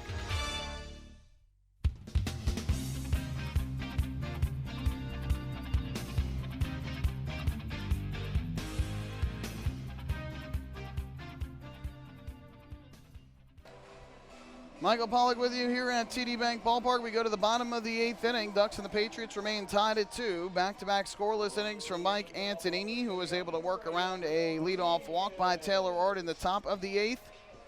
Ducks in this game have left 8 men on base one day after leaving 11 on base yesterday. Now the Patriots pitching staff, you got to give them credit. They've made the pitches and gotten the outs that they've needed at key points. Meanwhile, Fernando Abad, the Ducks left-hander and former big leaguer, staying in for a 3rd inning of relief work tonight. In back of Dennis O'Grady, he'll pitch the 8th. It'll be Alfredo Rodriguez, the shortstop and 2-hitter to lead off. First pitch, he takes a fastball strike over the inside corner.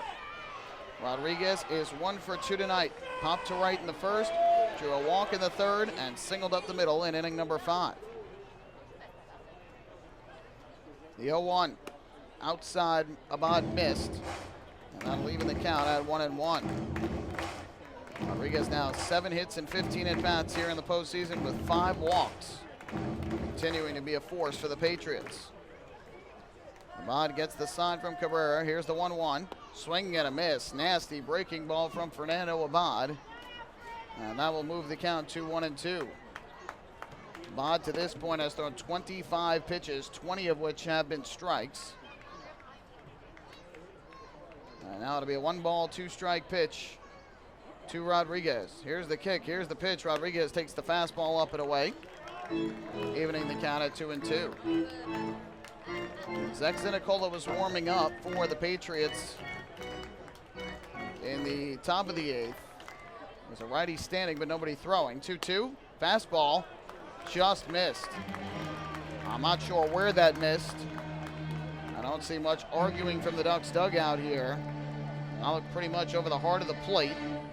So now it'll be a 3-2 here to Rodriguez. Abad kicks and comes home, and Rodriguez swings and drives it right center field. Long run over for Daniel Fields into the gap. He slides and he makes the catch. What a grab by Daniel Fields in the right center field gap as he robs Alfredo Rodriguez of a leadoff base hit. In key moments of a postseason game, you need clutch defensive plays. We saw it from Patriots center fielder Mike Francoso back in the 3rd inning with 2 on and 1 out, making a diving catch to rob a base hit from Lou Ford. And here Daniel Fields returns the favor with a terrific grab in right center. So there's the first out of the inning. And now that'll bring up the designated hitter, Endy Chavez. First pitch, and he takes the fastball inside. 1-0. Chavez is 2 for 3 on the night. He grounded out to second base in the first, a 2-run single up the middle in the 3rd inning, and then a base hit to center in the 5th. 1-0.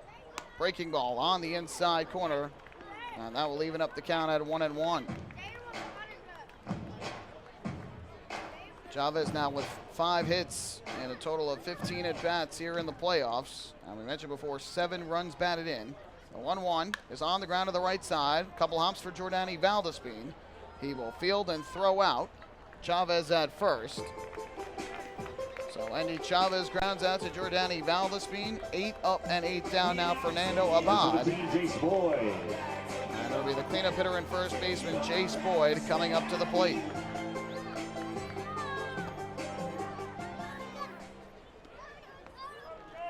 What intense theater here at TD Bank Ballpark in Bridgewater, New Jersey. If you're a baseball fan, this series is for you. This game is for you. Tightly contested on both sides, with both teams knowing it's win or go home. First pitch here to Boyd. Fastball misses upstairs from Abad for ball 1. Boyd is 1 for 3 in this game. He singled up the middle in the second inning. Since then has popped to short and grounded to short. Abad gets the sign from Cabrera. The 1-0 pitch. Swinging a high fly ball in a left. Ruby Silva drifting in and towards the line. Settles under it. He makes the catch. And Fernando Abad, with 3 perfect innings of relief here in Game 5, has retired all 9 batters that have come to the plate for Somerset since he took over in the 6th. Outstanding work from the Ducks left-hander. We go to the 9th here in Game 5 of this Best of 5 Liberty Division Championship Series. The Ducks and the Patriots even at 2. Hey fans, this is infielder Cody Puckett, and you're listening to Ducks Baseball on the Long Island Ducks Broadcast Network. Going way back is Joe Holden, and he is looking up, and that one is headed to field 5 at Robert Moses. The waves are gnarly, and the Ducks have tied it at 1. That was another home run for the Ducks. And Duck fans, what's more fun than a home run that helps the Ducks win a game? How about a homer that helps the community win? Chappie's Funeral Home and the Long Island Ducks have once again teamed up for the Chappie's Home Run Challenge. If the Ducks hit 100 homers this season, Chappie's Funeral Home will donate $5,000 to the Quackerjack Foundation. So every time a Ducks hitter goes deep this season, watch for the Chappie's Challenge home run count on the scoreboard. And if we reach 100, we're all a winner. Chappie's Funeral Home, where caring for others is a family tradition. Can't get enough of the Long Island Ducks? Well, now you can get even more inside info on your favorite hometown team through Facebook and Twitter. The Ducks are constantly updating fans through social media with scores, transactions, ballpark promotions, and much more. You can even win great prizes. All you'll need to do is make a free account on Facebook and Twitter, and then visit us at facebook.com/LIDucks and twitter.com/LIDucks. Think you're Long Island's biggest Ducks fan? Get connected now.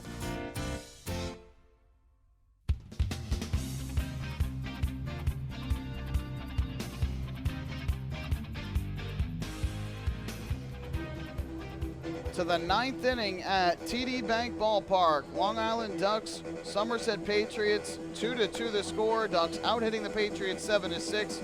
Somerset having committed the only error of the game. And after 2 scoreless innings from Mike Antonini, who worked around a leadoff walk to begin the 8th and struck out the side of the inning, he gives way to righty Zek Zinicola, the former Skeeter and former Road Warrior who was released by the Road Warriors earlier this year. He comes in to pitch for the 3rd night in a row. Tossed 1 inning here in Game 3, allowed a run on 2 hits through 18 pitches. Tossed a scoreless inning here last night in the 7th, throwing 9 pitches. He'll pitch for a 3rd straight night, and it'll be the 8, 9, and 1 hitters due up for the Ducks: Williams, Lyons, and Valdespin. First pitch from Zinicola to Williams, and he takes a breaking ball inside, and the count 1-0. So Antonini, 2 scoreless innings, no hits, a walk, 3 strikeouts. Meanwhile, the lefty for the Long Island Ducks, Fernando Abad, 3 scoreless innings in relief, 9 up, 9 down. 1-0, and Williams takes down and away as Zinicola misses for ball 2. Chase Hutchinson, a lefty, beginning to get loose, it appears, for the Patriots down the right field line. Zinicola probably will face the first 2 hitters of this inning, and then the lefty would come in to face Valdespin, and then Fields if it gets to Fields. 2-0. Williams a pop-up foul, first base side out of play, got jammed on the pitch, and that'll move the count to 2-1. Barnstormers have jumped out to a 3-0 lead over the Skeeters, bottom of the 2nd in Sugar Land, Texas. Williams tonight, by the way, is 1 for 3. He singled up the middle back in the 4th inning. 2-1. A broken bat ground ball foul to the 3rd base side. Shattered a little piece off by the handle, so we'll have to go get a new piece of lumber. Meanwhile, the count is even at 2-2. Looks as though Francisco Rodriguez is warming in the bullpen down the left field line for Long Island. Remains to be seen. If the Ducks obviously take the lead here in the ninth, you know he's coming in the game. If the score stays tied, does he come in, or do they give the ball back to Abad for a fourth inning?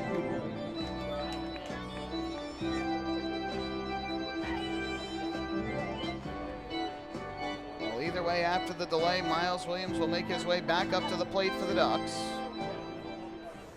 And now it'll be a 2-ball, 2-strike pitch from Zach Zinicola. Right-hander comes set on the hill. Kicks and fires, and Williams is swinging a drive down the right field line off the end of the bat. This will go foul, though.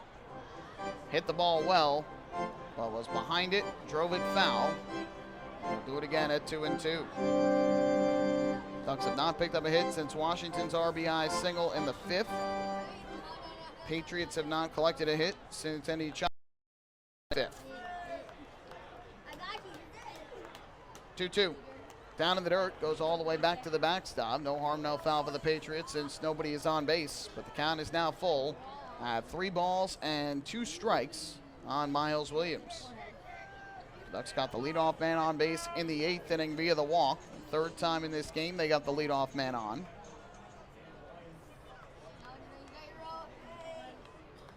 Zinicola ready to deal the payoff pitch. Comes set on the rubber, and now time is called as the ball got loose from Somerset's bullpen down the right field line. A little surprised not to see Ryan Kelly, the closer for the Patriots. He has pitched in each of the past 2 games as well. And he is the closer, obviously tie game in the 9th inning or later at home. No chance for a save. Payoff pitch. Williams a swing and a miss, strike 3 as he chased what would have been ball 4. A curveball thrown by Zinicola down and away, and Williams went after it. 10th strikeout of the night for the Ducks offense, and there's one away here in the 9th inning. Again, at this stage of the year, at this stage of the series, with everything on the line, plate discipline becomes so paramount. It's what's made Somerset such a good team all year long, their plate discipline. The Ducks have had quite a few amount of strikeouts, especially here tonight, as Williams chases what would have been ball 4 there. So 1 out, bases empty. Here is shortstop and 9-hitter Dan Lyons. First pitch, he swings and misses, late on the fastball from Zinicola for strike 1. Lyons tonight is 0 for 3, 2 strikeouts, 1 swinging, 1 looking, with a flyout sandwiched in between.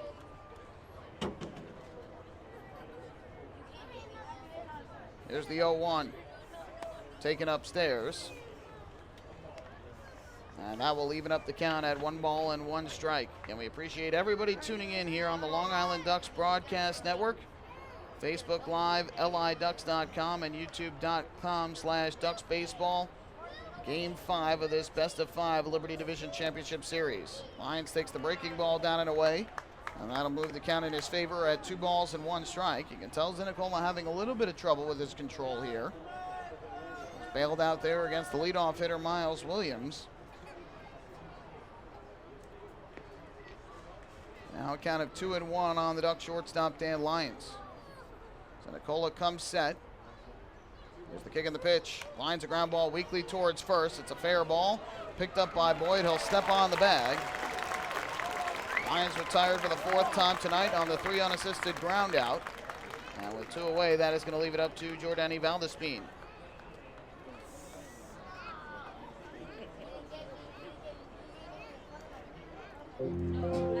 So with that, Brett Jody is going to come out of the dugout and likely will go to his left-hander in the bullpen, Chase Hutchinson. Wants to set up the lefty-lefty matchup with Valdespin.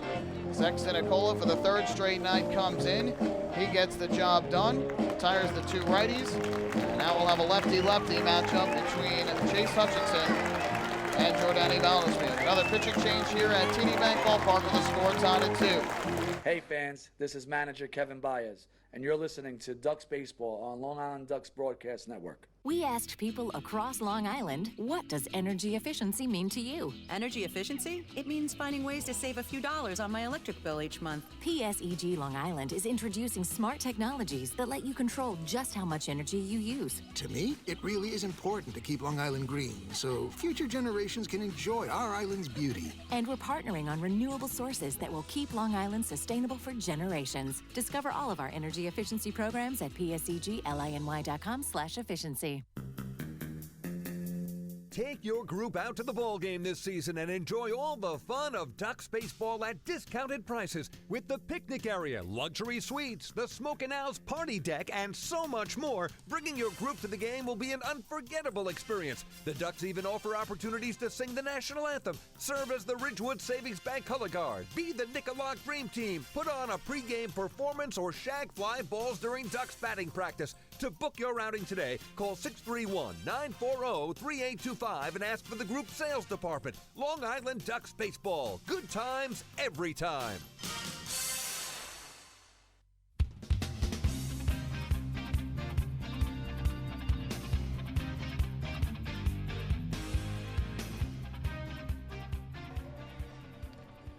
Well, we go to the ninth inning. We have already started this ninth. 2 outs have been made, a strikeout of Williams and a ground out from Lyons against the righty Zexy Nicola. Now the lefty Jordani Valdespin comes to the plate, and a left-hander on the hill in the form of Chase Hutchinson. Valdespin this year has had 2 hits against Hutchinson. They're trying to get one here to keep this ninth inning alive. Lefty to lefty. First pitch, Valdespin squares, pulls back, takes a strike, knee high, and the count 0-1. So Zinicola with 2/3 of an inning scoreless, 1 strikeout. Hutchinson facing a Valdespin who is 2 for 4 with a run scored in this game, also with a stolen base.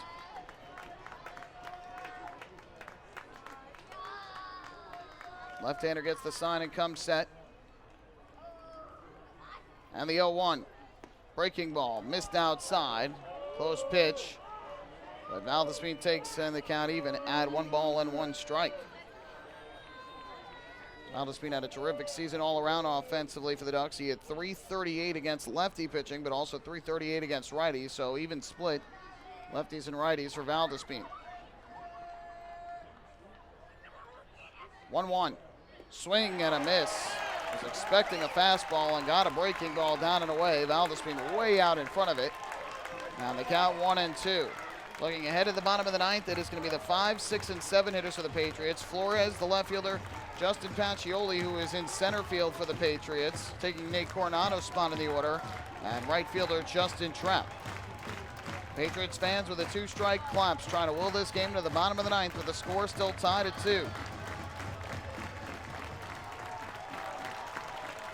The 1-2 from Hutchinson to Valdespin. Kicks and fires. Valdespin takes down and away. And that will even up the count at 2 balls and 2 strikes.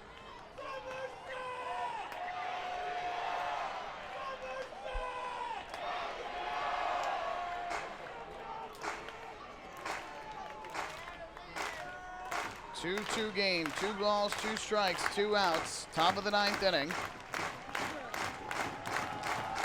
Hutchinson ready to deal to Valdespin. Kick in the pitch. Fastball is outside, and that will run the count full at 3-2. Another close pitch. The fans here are frustrated. They thought they had Valdespin looking, but now the count is full at 3-2. The Ducks would love to get Valdespin aboard with his speed and with Daniel Fields waiting on deck.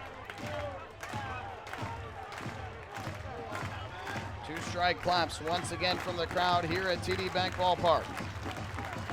Valdespin awaits. Hutchinson ready. Payoff pitch to the plate, and Valdespin will swing and miss for strike 3. So Jordani Valdespin goes down swinging.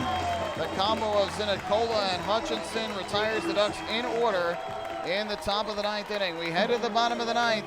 Patriots will try and walk off with the Liberty Division Championship. Long Island and Somerset tied at 2. Hey fans, this is outfielder and hitting coach Lou Ford, and you're listening to Ducks Baseball on the Long Island Ducks Broadcast Network. Oh, I love it. The color of my new Nicolot patio is so vibrant. It's unlike anything I've ever seen. You're welcome. I'm just going to go finish that Nicolot walkway now. Make your pavers vivid Nicolot pavers. The best looking, most vibrant pavers with the most 3-color blends in the industry. Featuring Nicolot's exclusive paver shield and color blending technology. With color throughout and guaranteed not to fade. Live life in color with Nicolot. Visit Nicolot.com.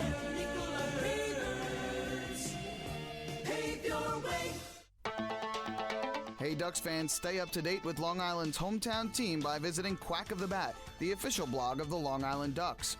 Quack of the Bat will bring Ducks fans beyond the headlines with in-depth feature articles, breaking news stories, game previews, and so much more. Interact with the team during the entire season through quotes directly from the players and coaches, as well as exclusive video clips and photos. Check out the blog today at quackofthebat.wordpress.com. Quack of the Bat, the official blog of the Long Island Ducks.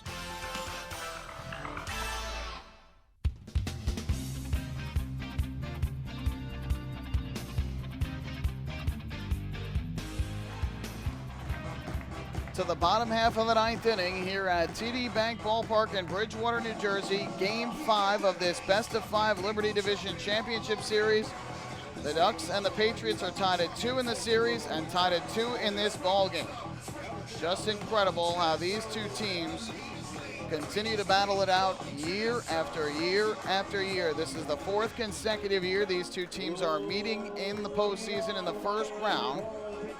Patriots won in 2015, the Ducks in 16 and 17. It has gone to 5 games in the first 2 of those 3 years, with the Patriots winning the first, the Ducks the second. And now Somerset with a chance to try and walk off to the Atlantic League Championship Series. Francisco Rodriguez in for the Ducks in the tie game, and Ramon Flores to lead off for the Patriots, and he takes the first pitch low for ball number 1. This is Francisco Rodriguez's first appearance in this postseason. Was outstanding for the Ducks during the regular season. This is his first opportunity to pitch in the playoffs. 1-0, and misses down and away for ball 2. First 2 games on Long Island were both blowouts. No need to use Rodriguez in either. The last 2 games, the Patriots had leads going into the 9th, so no need to use him there either. So now comes in a tie game in the 9th inning. 2-0. Flores takes, there's a strike. Fastball knee high on the outside corner. The fans don't agree. The Patriots don't agree. But the count is now 2-1 on Flores, who tonight is 0 for 3 at the plate. A fly out to center, a pop out to third, and a ground out to second. 2-1 pitch. Rodriguez kicks and comes home, and Flores swings, lifts one in the air to right center field. Into the gap. That ball is going to get down for a base hit. It's one hop off the wall. Flores to second, and the winning run is at second base with nobody out for the Patriots.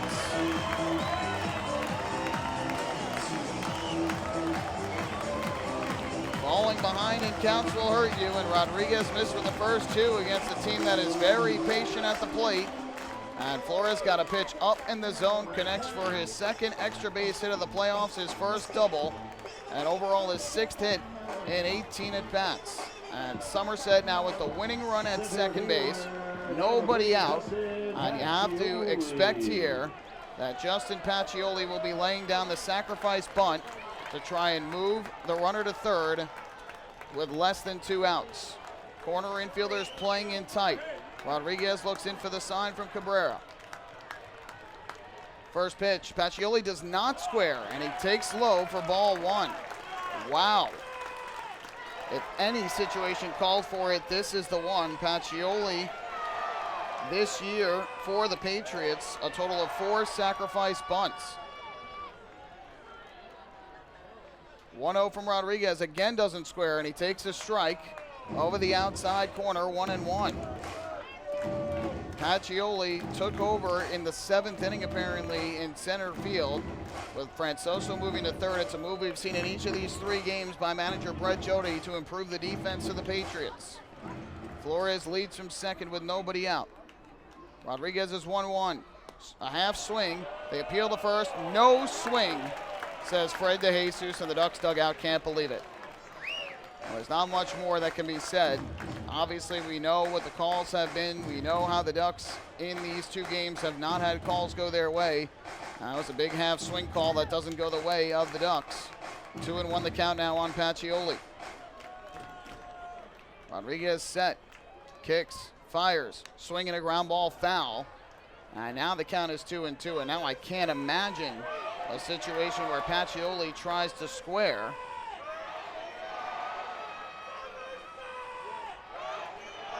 With the count of 2-2, he bunts and misses. That's an out.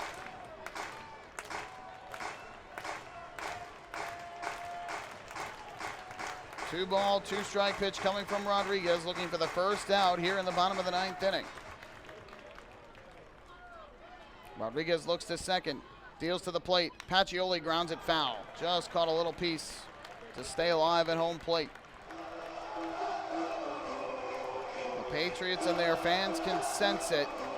This team was down 2-0 and had gotten rocked by the Ducks offense in the first two games on Long Island to the tune of a combined score of 20-3.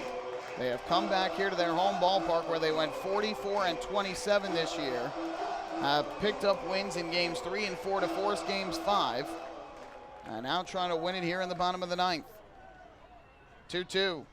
A half swing at a ball down in the dirt, definitely held up this time. And now the count is full at 3 balls and 2 strikes. Another out of the zone would put a runner at first. Obviously, first base being open doesn't matter. The only run that matters is the man at second, Ramon Flores. Rodriguez looking in for the sign, now has the pitch he wants, and now time is called. It's the first time that Rodriguez is pitching since last Saturday in Sugar Land in the game the Ducks clinched the second half division title. 3-2. Breaking ball is in there for a called strike 3. Justin Pacioli thought he had ball 4. The pitch looked pretty good from here. So there is the first strikeout for Rodriguez.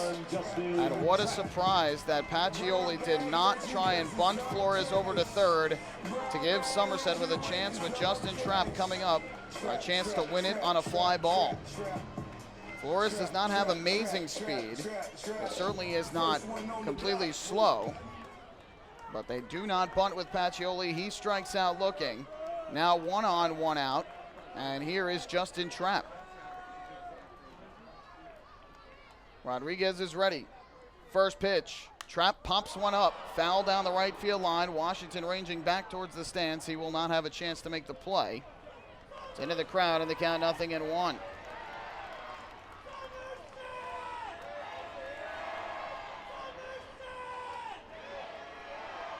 Everybody clap your hands.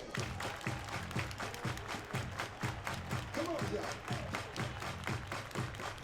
Trapp in this game 1 for 3. Popped to short in the second, singled and was picked off at first in the fourth, struck out swinging in the sixth. The 0-1.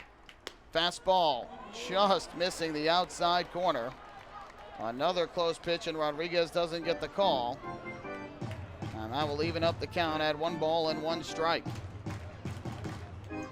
Rodriguez this year for the Long Island Ducks totaled 27 saves, had a 2.76 ERA, and a 2-1 record in 44 appearances. Tremendous season in his first year here in the Atlantic League. 1-1. Popped up left center field. Racing in Daniel Fields. Has it lined up, and he'll make the catch. So Rodriguez is able to retire Justin Trapp on the shallow fly ball to center. And with 2 away here in the ninth, that is going to leave it up to the center fielder, Mike Francoso. Mike Francoso. And the Patriots are going to see Francoso get intentionally walked here with a righty on deck in Yovan Gonzalez. Kevin Bynes and the Ducks want no part of Francoso, even though Francoso is 0 for 3 in this game and 4 for 16 in the series. They would rather set up the righty-righty matchup with Yovan Gonzalez, who is 1 for 3 in this game with a run scored and has 4 hits and 13 at-bats with an RBI here in the playoffs. And that walk to Francoso doesn't matter in terms of runs because the winning run is at second. So now righty-righty here with Yovan Gonzalez, the 9-hitter and catcher for Somerset. First pitch on the way from Rodriguez. Gonzalez takes a fastball strike, belt high over the outside corner, and the count 0-1. After the single by Gonzalez in the third, he has since lined out to the mound and struck out swinging.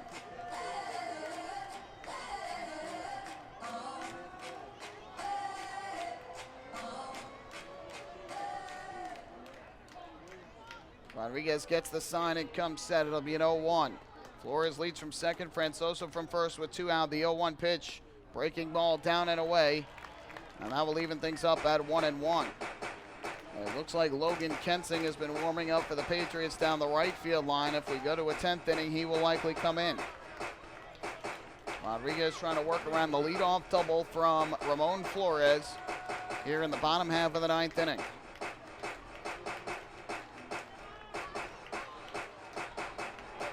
One from the right-hander, and now time is called at home plate.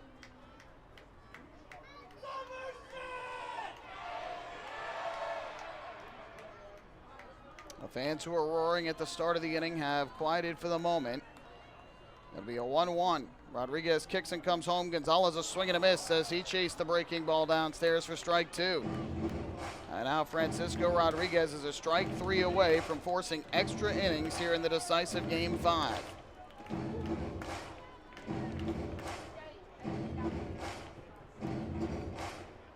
To the score, 7-7 in the hit column, 2-2 in the series, 9-9 in the season series. 1-2 from Rodriguez. Kicks, fires. Gonzalez a swing and a ground ball, weakly towards short, charging in his Lions. Fields throws on the run in time for the out.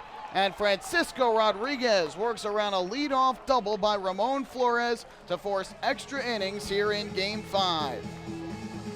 Excellent job by Francisco Rodriguez, who allows the leadoff double to Flores. The Patriots immediately put the winning run in scoring position. A strikeout, a flyout, and after an intentional walk, a groundout, gets Rodriguez out of the inning and forces extras here in Game 5. No runs, 1 hit, 2 left. Bonus baseball to determine the Liberty Division champion. Ducks and Patriots tied at 2. Hey fans, this is Bud Harrelson, and you're listening to Ducks Baseball on the Long Island Ducks Broadcast Network. This season, build new memories. Beautiful evening for baseball. This season, witness the action. He reaches up, it's gone! This season, celebrate an all-star summer. The Ducks have won it 7-1. Gather your friends and family for an entertainment experience like no other. The Ducks 2018 schedule is full of new promotions, and with free parking and tickets starting at just $12, there's no better value on Long Island. Get tickets to an all-star summer at liducks.com. Baseball fans, the Long Island Ducks mobile app has officially arrived. Powered by Clear Vision Apps, it's your one-stop shop for all things Ducks baseball. Buy tickets straight from your mobile device. Receive game status updates with push notifications. Check out up-to-the-minute news and scores and interact with the Ducks on social media. Best of all, it's free. Download the Ducks mobile app today by visiting the App Store on your Apple-powered device or Google Play on your Android-powered device. The Long Island Ducks mobile app, with you wherever you flock to.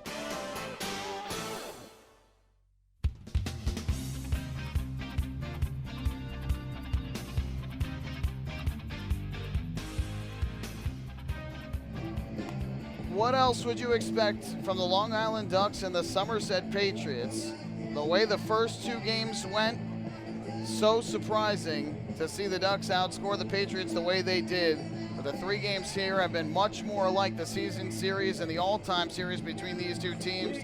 And of course here in a decisive Game 5 to determine the Liberty Division champion, the Ducks and the Patriots, who are tied at 2 in the series, are tied at 2 in the run column, at 7 in the hit column, and we'll need extra innings to determine the 2018 Liberty Division champion. We go to the 10th here at TD Bank Ballpark. Logan Kensing, the right-hander, is in for the Patriots, and Daniel Fields will lead things off for the Long Island Ducks. Lefty batter against the righty pitcher. First pitch on the way, and Fields takes a fastball strike over the outside corner, 0-1. Chase Hutchinson and Zach Zinicola combining for a 1-2-3 ninth inning. The Ducks have managed just one base runner since the 5th. That was the leadoff walk by Ard in the 8th. It'll be an 0-1. Kensing winds, fires, Fields, a swing and a miss. Late on the offering from the righty, a hard fastball. And the count goes to 0-2. So again, just one walk for the Ducks since that 5th inning. The last hit they had was the RBI single with 2 outs in the 5th by David Washington. From the windup, the 0-2. And Fields takes a breaking ball down in the dirt, would not chase. And there's ball 1. As for the Patriots since the 5th inning, when they had a pair of 2-out hits and nothing further, they have managed just 2 base runners. A double by Ramon Flores that began the 9th, and the 2-out intentional walk to Mike Francoso. So it has been a great job by both bullpens to this point. Antonini, 2 scoreless innings. Sinicola and Hutchinson combining for the scoreless 9th. Fernando Abad, 3 scoreless innings for the Ducks, all perfect. And then Francisco Rodriguez working around the leadoff double in the 9th. 1-2, and Fields a ground ball foul to the first base side. Fights went off, and we'll do it again. Fields is 0 for 2 in the game with a strikeout and a groundout, but has drawn a pair of walks in this game as well. Lou Ford, who's 0 for 4, waits on deck. Taylor Ard in the hole is 1 for 3 with a double, a run scored, and a walk.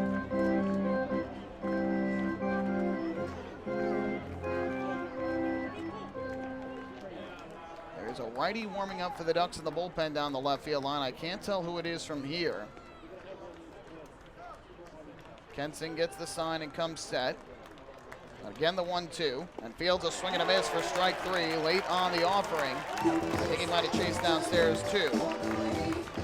That is strikeout number 12 for the Patriots pitching staff. Ducks just have not had great place discipline in this game. They're chasing a lot out of the strike zone. Designated hitter number 20, They have now Lou seen Ford. 6 of their last 7 hitters go down on strikes, with 5 of them going down swinging.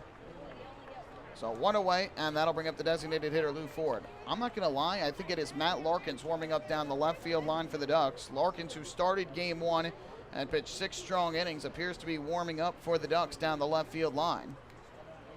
First pitch here to Ford, and that taken for a strike, 0-1. So after Kevin Baez used his closer, Francisco Rodriguez, in the 9th inning to keep the ball game tied in 4 extras, perhaps he goes back to his game 1 starter, who would be pitching on short rest, try and keep this game tied or close it out if the Ducks get the lead. 0-1, Ford a drive in the air to right. It's hit well down the line. Fair ball, it's trouble. This will slice foul.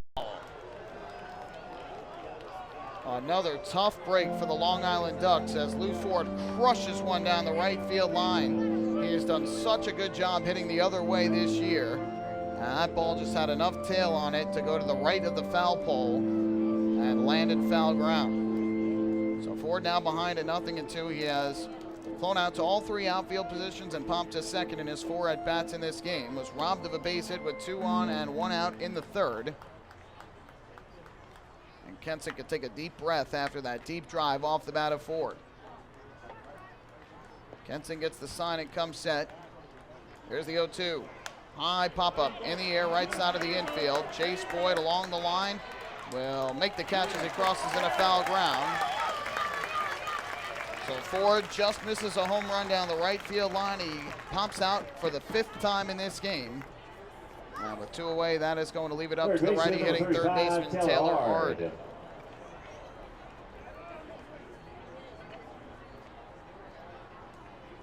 Kensing this year for the Patriots during the regular season was 3-4 with an ERA of 4.00, 55 appearances.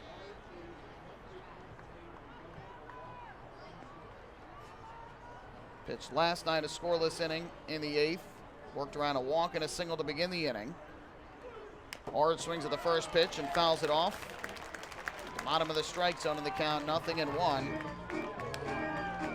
Kensing also pitched in game 1, a 1-2-3 inning in the 8th, striking out a pair. So this is his 3rd appearance of the series. Retired the first 2, and this Ducks offense has gone quite cold here tonight. We're, for the most part, stymied by Bobby Blevins over the first 6. They had a lot of base runners, but those 7 men left on base over those first 5 innings certainly coming back to hurt them right now. 0-1 from Kensing to Ard.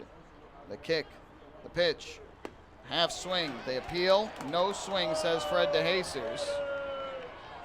And that will even up the count at 1-1. A good job by Taylor Ard to hold up that swing.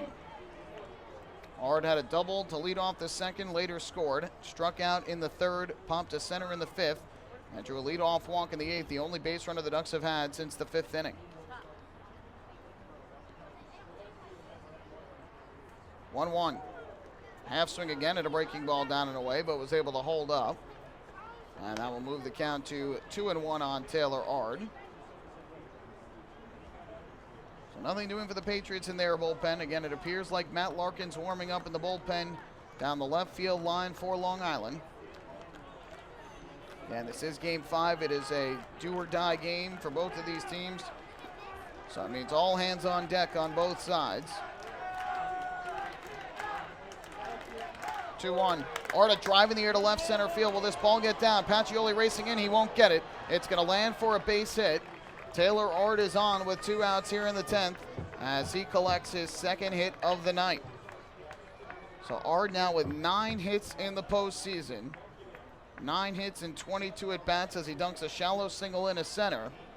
First baseman, number 30, and that will give David Washington an opportunity to come to the plate with 1 on and 2 outs here in the 10th inning. Yeah, the Ducks really only have 1 speedy base runner on the bench. That is Robert Garcia. And Kevin Byers does not want to go to him in this situation.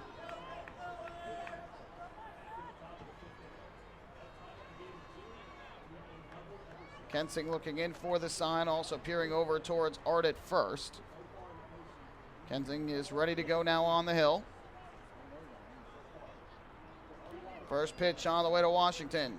Takes downstairs, and that is ball 1. Again, if you replace Ard, you have to then replace him at third base. And the only infielder on the bench for the Ducks is Cody Puckett, who has yet to see action in this series. Washington tonight 1 for 4. His lone hit, the RBI single to right back in the 5th. That brought in Valdespin with a tying run. The reason why we're playing extra innings right now. 1-0. Fastball taken at the knees for a strike over the inner half of the plate, and the count even up at 1-1. Last time up, Washington struck out in the 8th inning after a walk by Taylor Ard to lead off the inning. Fly out to right in the 2nd, a fly out to left in the 4th, but they were hit hard. One was a high towering drive to deep right, the other a line drive to left. The 1-1 from Kensing. Ripped down the right field line, fair ball. It's a base hit for Washington. Ard around second, going for third. Trapp picks up the baseball. Taylor Ard is going to have to hold it third. A base hit to right for David Washington, his second hit of the night. The Ducks' 9th hit of the ball game. And with back-to-back 2-out singles, the Ducks now have runners at the corners for catcher Ramon Cabrera. So Washington pulled one down the right field line. He just didn't hit it hard enough to get it into the corner and give Ard a chance to score. By the time the ball came back in, Ard was just getting to third base, so there was absolutely no chance to send him. But a single by Ard to shallow center, a single down the right field line by David Washington. And now with runners at first and third and 2 men out, Ramon Cabrera will come up to the plate. 1 for 4 on the night for Long Island.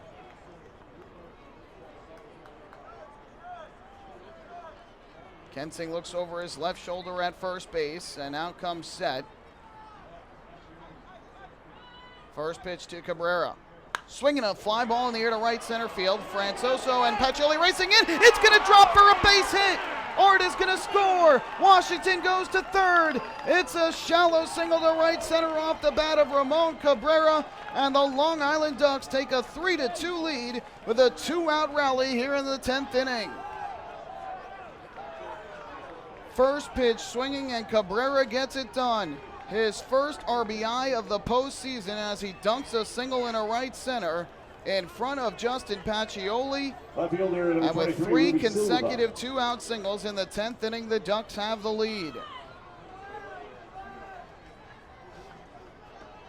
First and third still here with 2 outs as Washington went corner to corner on the play. It is now the left fielder Ruby Silva to the plate.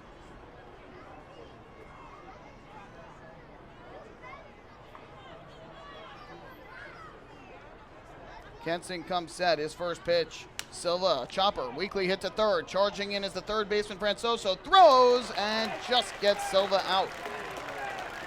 Good play by Francoso, who went in for defense at third. And he makes the play to end the inning. But the Ducks with a 2-out rally here in the top of the 10th inning.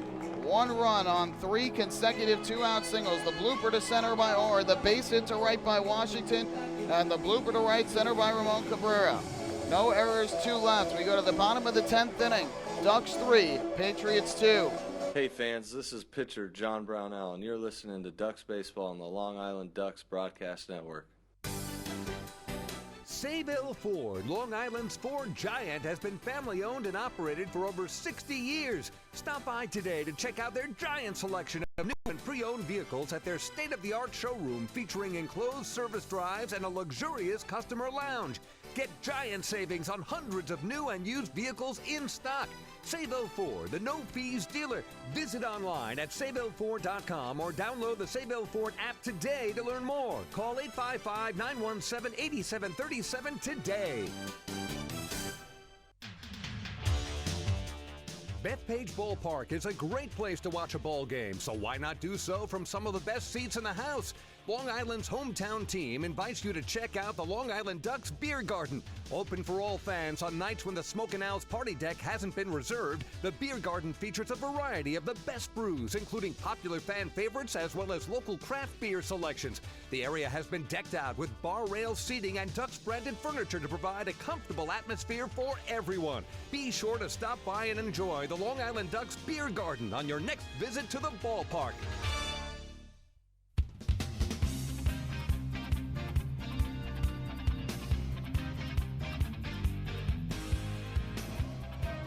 The Long Island Ducks stage a 2-out rally in the top of the 10th inning as Taylor Ard, Washington, and Ramon Cabrera in order each collect singles off of Logan Kensing.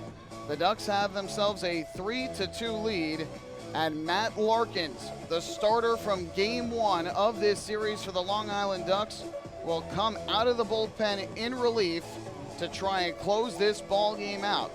Francisco Rodriguez pitched the bottom of the 9th inning, worked around a leadoff double, and was able to send this game to extras. And now Matt Larkins, who in his professional career has a total of 2 saves, one with Amarillo in the American Association in 2013, one with the Lincoln Salt Dogs in the American Association in 2016, will come on and try and pick up the save here in the bottom of the 10th. It'll be the top of the order due up for the Patriots: Massey, Rodriguez, and Chavez.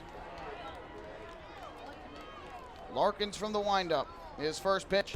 Massey takes a strike over the inside corner, 0-1. So Francisco Rodriguez, a scoreless inning. He allowed a hit and intentional walk, struck out 1, but no runs given up in the 9th. The 0-1. Massey, a swing and a miss. He cuts through the fastball from Larkins, and the count now 0-2. Kensing retired the first 2 of these in the top of the inning, but the Ducks come through with that 2-out rally. 3 straight singles, 2 of them soft hit. The 0-2. Massey, a swing and a foul tip into the glove of Ramon Cabrera for strike 3. Craig Massey goes down on 3 pitches, and there's 1 out here in the bottom of the 10th inning. Shortstop Alfredo Rodriguez. Matt Larkins in Game 1 of this series got the start at Bethpage Ballpark, and the Ducks 9-2 win. He threw 6 innings of 2-run ball that night, allowed 8 hits, 1 walk, and struck out 4, throwing 84 pitches, 58 of them for strikes, to earn the victory. With 1 out, here is Alfredo Rodriguez. First pitch, and that one is line foul down the right field line out of play, and the count 0-1. Rodriguez 1 for 3 on the night. Singled up the middle in the 5th for his only hit. He also drew a walk in the 3rd. 2 flyouts as well, including 1 to right center in the 8th where he was robbed by Daniel Fields. 0-1 from Larkins. Fastball misses upstairs, and that will even up the count at 1 ball and 1 strike. Andy Chavez waiting in the on-deck circle for the Somerset Patriots. Larkins gets the sign from Cabrera. The 1-1. Popped up foul back behind the plate and out of play. And Larkins gets ahead of Rodriguez at 1-2.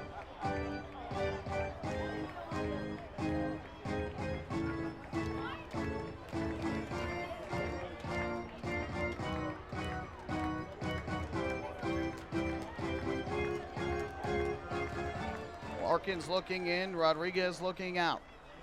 Ducks right-hander is ready. The 1-2. Fastball just low. Trying to paint the bottom of the strike zone and just missed, according to home plate umpire Jorge Terran. And they count even at 2-2. Larkins is ready once again from the windup. 2-2 pitch. Popped up foul, first base side. This will again go back into the seats. Now we'll have another 2-2 pitch in this at bat.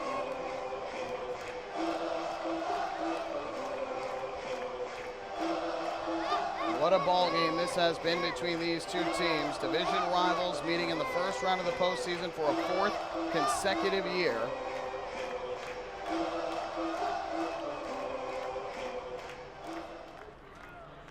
Cabrera flashes the signs. Larkins is ready to go. Another 2-2 to the plate. Fastball is inside and he hits Rodriguez. So the Patriots get a base runner here with 1 out in the 10th inning as Matt Larkins comes up and inside and hits Alfredo Rodriguez, looked like on the upper back. So Somerset gets a 1 out base runner here in the bottom half of the 10th inning.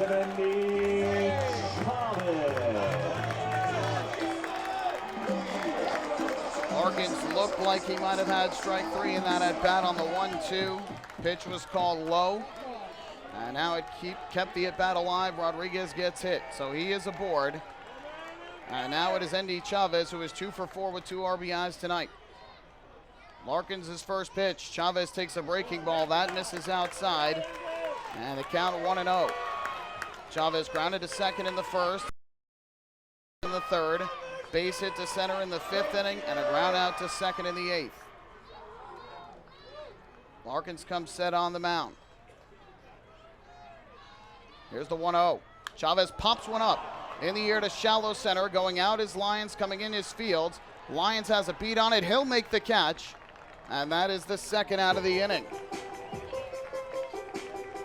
So Matt Larkins induces the pop out to shallow center. Dan Lyons with his terrific range goes out to make the catch. 1 on, 2 outs. And that'll leave it up to Patriots first baseman and cleanup hitter Jace Boyd. Boyd is 1 for 4 on the night with a single up the middle way back in inning number 2. Taylor Ard playing right along the line at third base. No doubles defense. Washington holding on the runner at first. Rodriguez takes his lead. First pitch to Boyd. Swinging a ground ball, hit to third. Taylor Ard is there. He'll go the short way to second for the force. Out at second, Rodriguez. This ball game is over, and for the 3rd consecutive season, the Long Island Ducks are the champions of the Liberty Division. They will head to the Atlantic League Championship Series for the 3rd year in a row.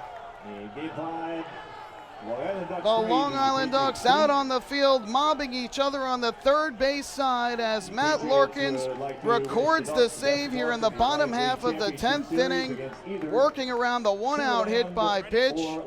Just his 3rd save of his professional career, only 2. Prior to that, he gets the job done in relief, and the Ducks' 2 out rally in the top half of the 10th inning has given Long Island a 3-2 lead and a 3-2 victory over the Somerset Patriots. Just incredible. What a ball game between these two teams. An absolute classic between the Ducks and the Patriots. And it's the Ducks in the end who come out on top with 3 consecutive 2-out singles in the top half of the 10th inning. Base hits in a row from Taylor Ard, David Washington, and Ramon Cabrera, whose first run batted into the postseason, gives the Ducks the lead. A tremendous comeback attempt from the Somerset Patriots, give them all the credit in the world. They were down 2-0 and outscored 20-3 in the first 2 games of this series on Long Island. They fight back to even the series, force a decisive 5th game. But the Ducks with a pair of 2-out hits, Washington single in the 5th, and then Ramon Cabrera's in inning number 10 give the Ducks the win. Don't go anywhere. The post-game show is coming up next. We'll recap this game and hand out the player of the game honors. Ducks win it 3-2 in 10, and they are the Liberty Division champions for a 3rd year in a row. Hey fans, this is shortstop Dan Lyons, and you're listening to Ducks Baseball on the Long Island Ducks Broadcast Network. We asked people across Long Island, what does energy efficiency mean to you? Energy efficiency? It means finding ways to save a few dollars on my electric bill each month. PSEG Long Island is introducing smart technologies that let you control just how much energy you use. To me, it really is important to keep Long Island green so future generations can enjoy our island's beauty. And we're partnering on renewable sources that will keep Long Island sustainable for generations. Discover all of our energy efficiency programs at psegLINY.com/efficiency. Take your group out to the ball game this season and enjoy all the fun of Ducks baseball at discounted prices with the picnic area, luxury suites, the Smokin' Owl's party deck, and so much more. Bringing your group to the game will be an unforgettable experience. The Ducks even offer opportunities to sing the national anthem, serve as the Ridgewood Savings Bank color guard, be the Nicolak Dream Team, put on a pregame performance, or shag fly balls during Ducks batting practice. To book your outing today, call 631-940-3825 and ask for the group sales department. Long Island Ducks Baseball. Good times every time.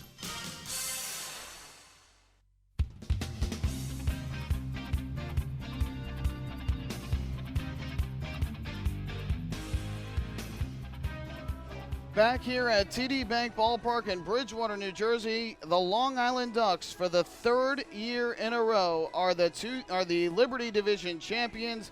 They reign supreme here in 2018, holding off a tremendous comeback by the Somerset Patriots, who were down 2-0 outscored 20-3 in the first 2 games of this series. But it's the Long Island Ducks who, just like they did in 2013, win Game 5, a tremendous ball game between these two teams. And the Long Island Ducks, with a 3-2 10-inning victory, are the 2018 Liberty Division champions. They will play for the Atlantic League Championship for a 3rd season in a row, and they have now won the Liberty Division title for the 6th time in Kevin Baez's 8 seasons as manager. It has been an incredible run. Kevin deserves a ton of credit. He has dealt with so many things during the course of the year. This team as a whole has dealt with so much adversity between injuries, contract purchases, and so many other things that have gone against them during the course of the year. But it is the Ducks who find a way here tonight on this Sunday evening in Bridgewater, New Jersey, to come away with the win. A quick recap of the game for you. The Ducks in this game took a 1-0 lead in the second on a leadoff double by Taylor Ard and a 2-out RBI single by Ruby Silva. Patriots came back in the 3rd inning against Dennis O'Grady as he allowed a single, 2 walks to load the bases, and then a 2-run single by Andy Chavez. But O'Grady would settle down after that. Bobby Blevins, meanwhile, would allow the Ducks to tie the game in the 5th as he made the spot start for the Patriots due to the injury to Vince Molesky in the 5th inning. A drag bunt single and an error allowed Valdespin to get to second, leading off the inning. A no-out walk to Daniel Fields followed. Then a 2-out RBI single by David Washington tied the game at 2. Fernando Abad, 3 scoreless innings of relief for the Ducks. Tremendous performance by him. That took us to the 9th. Francisco Rodriguez in the bottom half of the 9th inning worked around a leadoff double by Ramon Flores to keep the Patriots off the scoreboard and away from the win. And then in the 10th inning, with 2 outs against Logan Kensing, 3 consecutive singles by Taylor Ard, David Washington, and Ramon Cabrera. Cabrera's blooper to shallow right center, driving in the go-ahead run. The Ducks take a 3-2 lead. Matt Larkins comes in for the save in the bottom of the 10th. He hits Alfredo Rodriguez with 1 out in the inning with a pitch, but gets Andy Chavez to pop out to short, and Jace Boyd to ground into the 5-4 fielder's choice to end the ball game, end the series. The Ducks win the series 3-2, and they are the Liberty Division champions. 3 runs, 10 hits, no errors for the Ducks in the game. They left 10 on base, 2 runs, 7 hits, an error for the Patriots, who leave 8. Winning pitcher Francisco Rodriguez, who worked out of that jam in the 9th. He improves to 1-0 in the playoffs. Logan Kensing the loss. He allows a run on 3 hits in the 10th. He falls to 0-1. Matt Larkins, his first save in a Ducks uniform as he retires this side almost in order in the 10th, allowed just one base runner, and ultimately the Long Island Ducks are able to get the victory by the final count of 3-2. Our player of the game is going to be Ramon Cabrera, who had 2 hits, including the game-winning hit in the 10th inning to give the Long Island Ducks the win. Honorable mention as well to Abad and Rodriguez, who combined for 4 scoreless innings in relief. So the Ducks will head to the Atlantic League Championship Series for a 3rd year in a row. Their opponents still to be determined. Right now, the Barnstormers 3-0. They lead the Sugarland Skeeters in the bottom half of the 5th inning down at Constellation Field. A win by the Barnstormers. Game 1 Tuesday night in Lancaster at Clipper Magazine Stadium. Game 2 would be Wednesday night at Clipper Magazine Stadium as well. And then the series will return to Long Island for Game 3 Friday night, September the 28th at Bethpage Ballpark, a 6:35 p.m. start. If necessary, Game 4 Saturday at 6:35, and then if necessary, Game 5 on Sunday at 5:05. Tickets are available right now for all Atlantic League Championship Series games at Bethpage Ballpark on liducks.com. Head there or use the Ducks mobile app to get your tickets for the Atlantic League Championship Series at Bethpage Ballpark. It'll be returning there on Friday night for Game 1 between the Ducks and either the Barnstormers or the Skeeters. So that is going to do it for us here tonight at TD Bank Ballpark in Bridgewater, New Jersey. Once again, the final score, the Long Island Ducks defeat the Somerset Patriots 3-2 in 10 innings here in Game 5 of the Liberty Division Championship Series. The Ducks, for the 3rd straight year, are the Liberty Division champions, and they will head to the Atlantic League Championship Series for the 6th time in the last 8 seasons. Congratulations to the Somerset Patriots as well on a marvelous season. They did a terrific job this year, winning the first half, finishing 72-54, a tremendous comeback bid here in the championship series, the division championship series, but it falls just short. We invite you to join us for our next broadcast. That'll be on Tuesday night for Game 1 of the Atlantic League Championship Series. We don't have a time for you yet to be determined. It'll either be at Clipper Magazine Stadium in Lancaster or Constellation Field in Sugarland, Texas. Stay tuned to liducks.com for all the details. My name is Michael Pollack. Thank you so very much for spending your Sunday evening with me. I hope you enjoyed another instant classic between the Ducks and the Patriots. Congratulations to the Long Island Ducks. They are the 2018 Liberty Division champions. And we will see you on Tuesday night for more Atlantic League postseason baseball. Good night. So long from TD Bank Ballpark.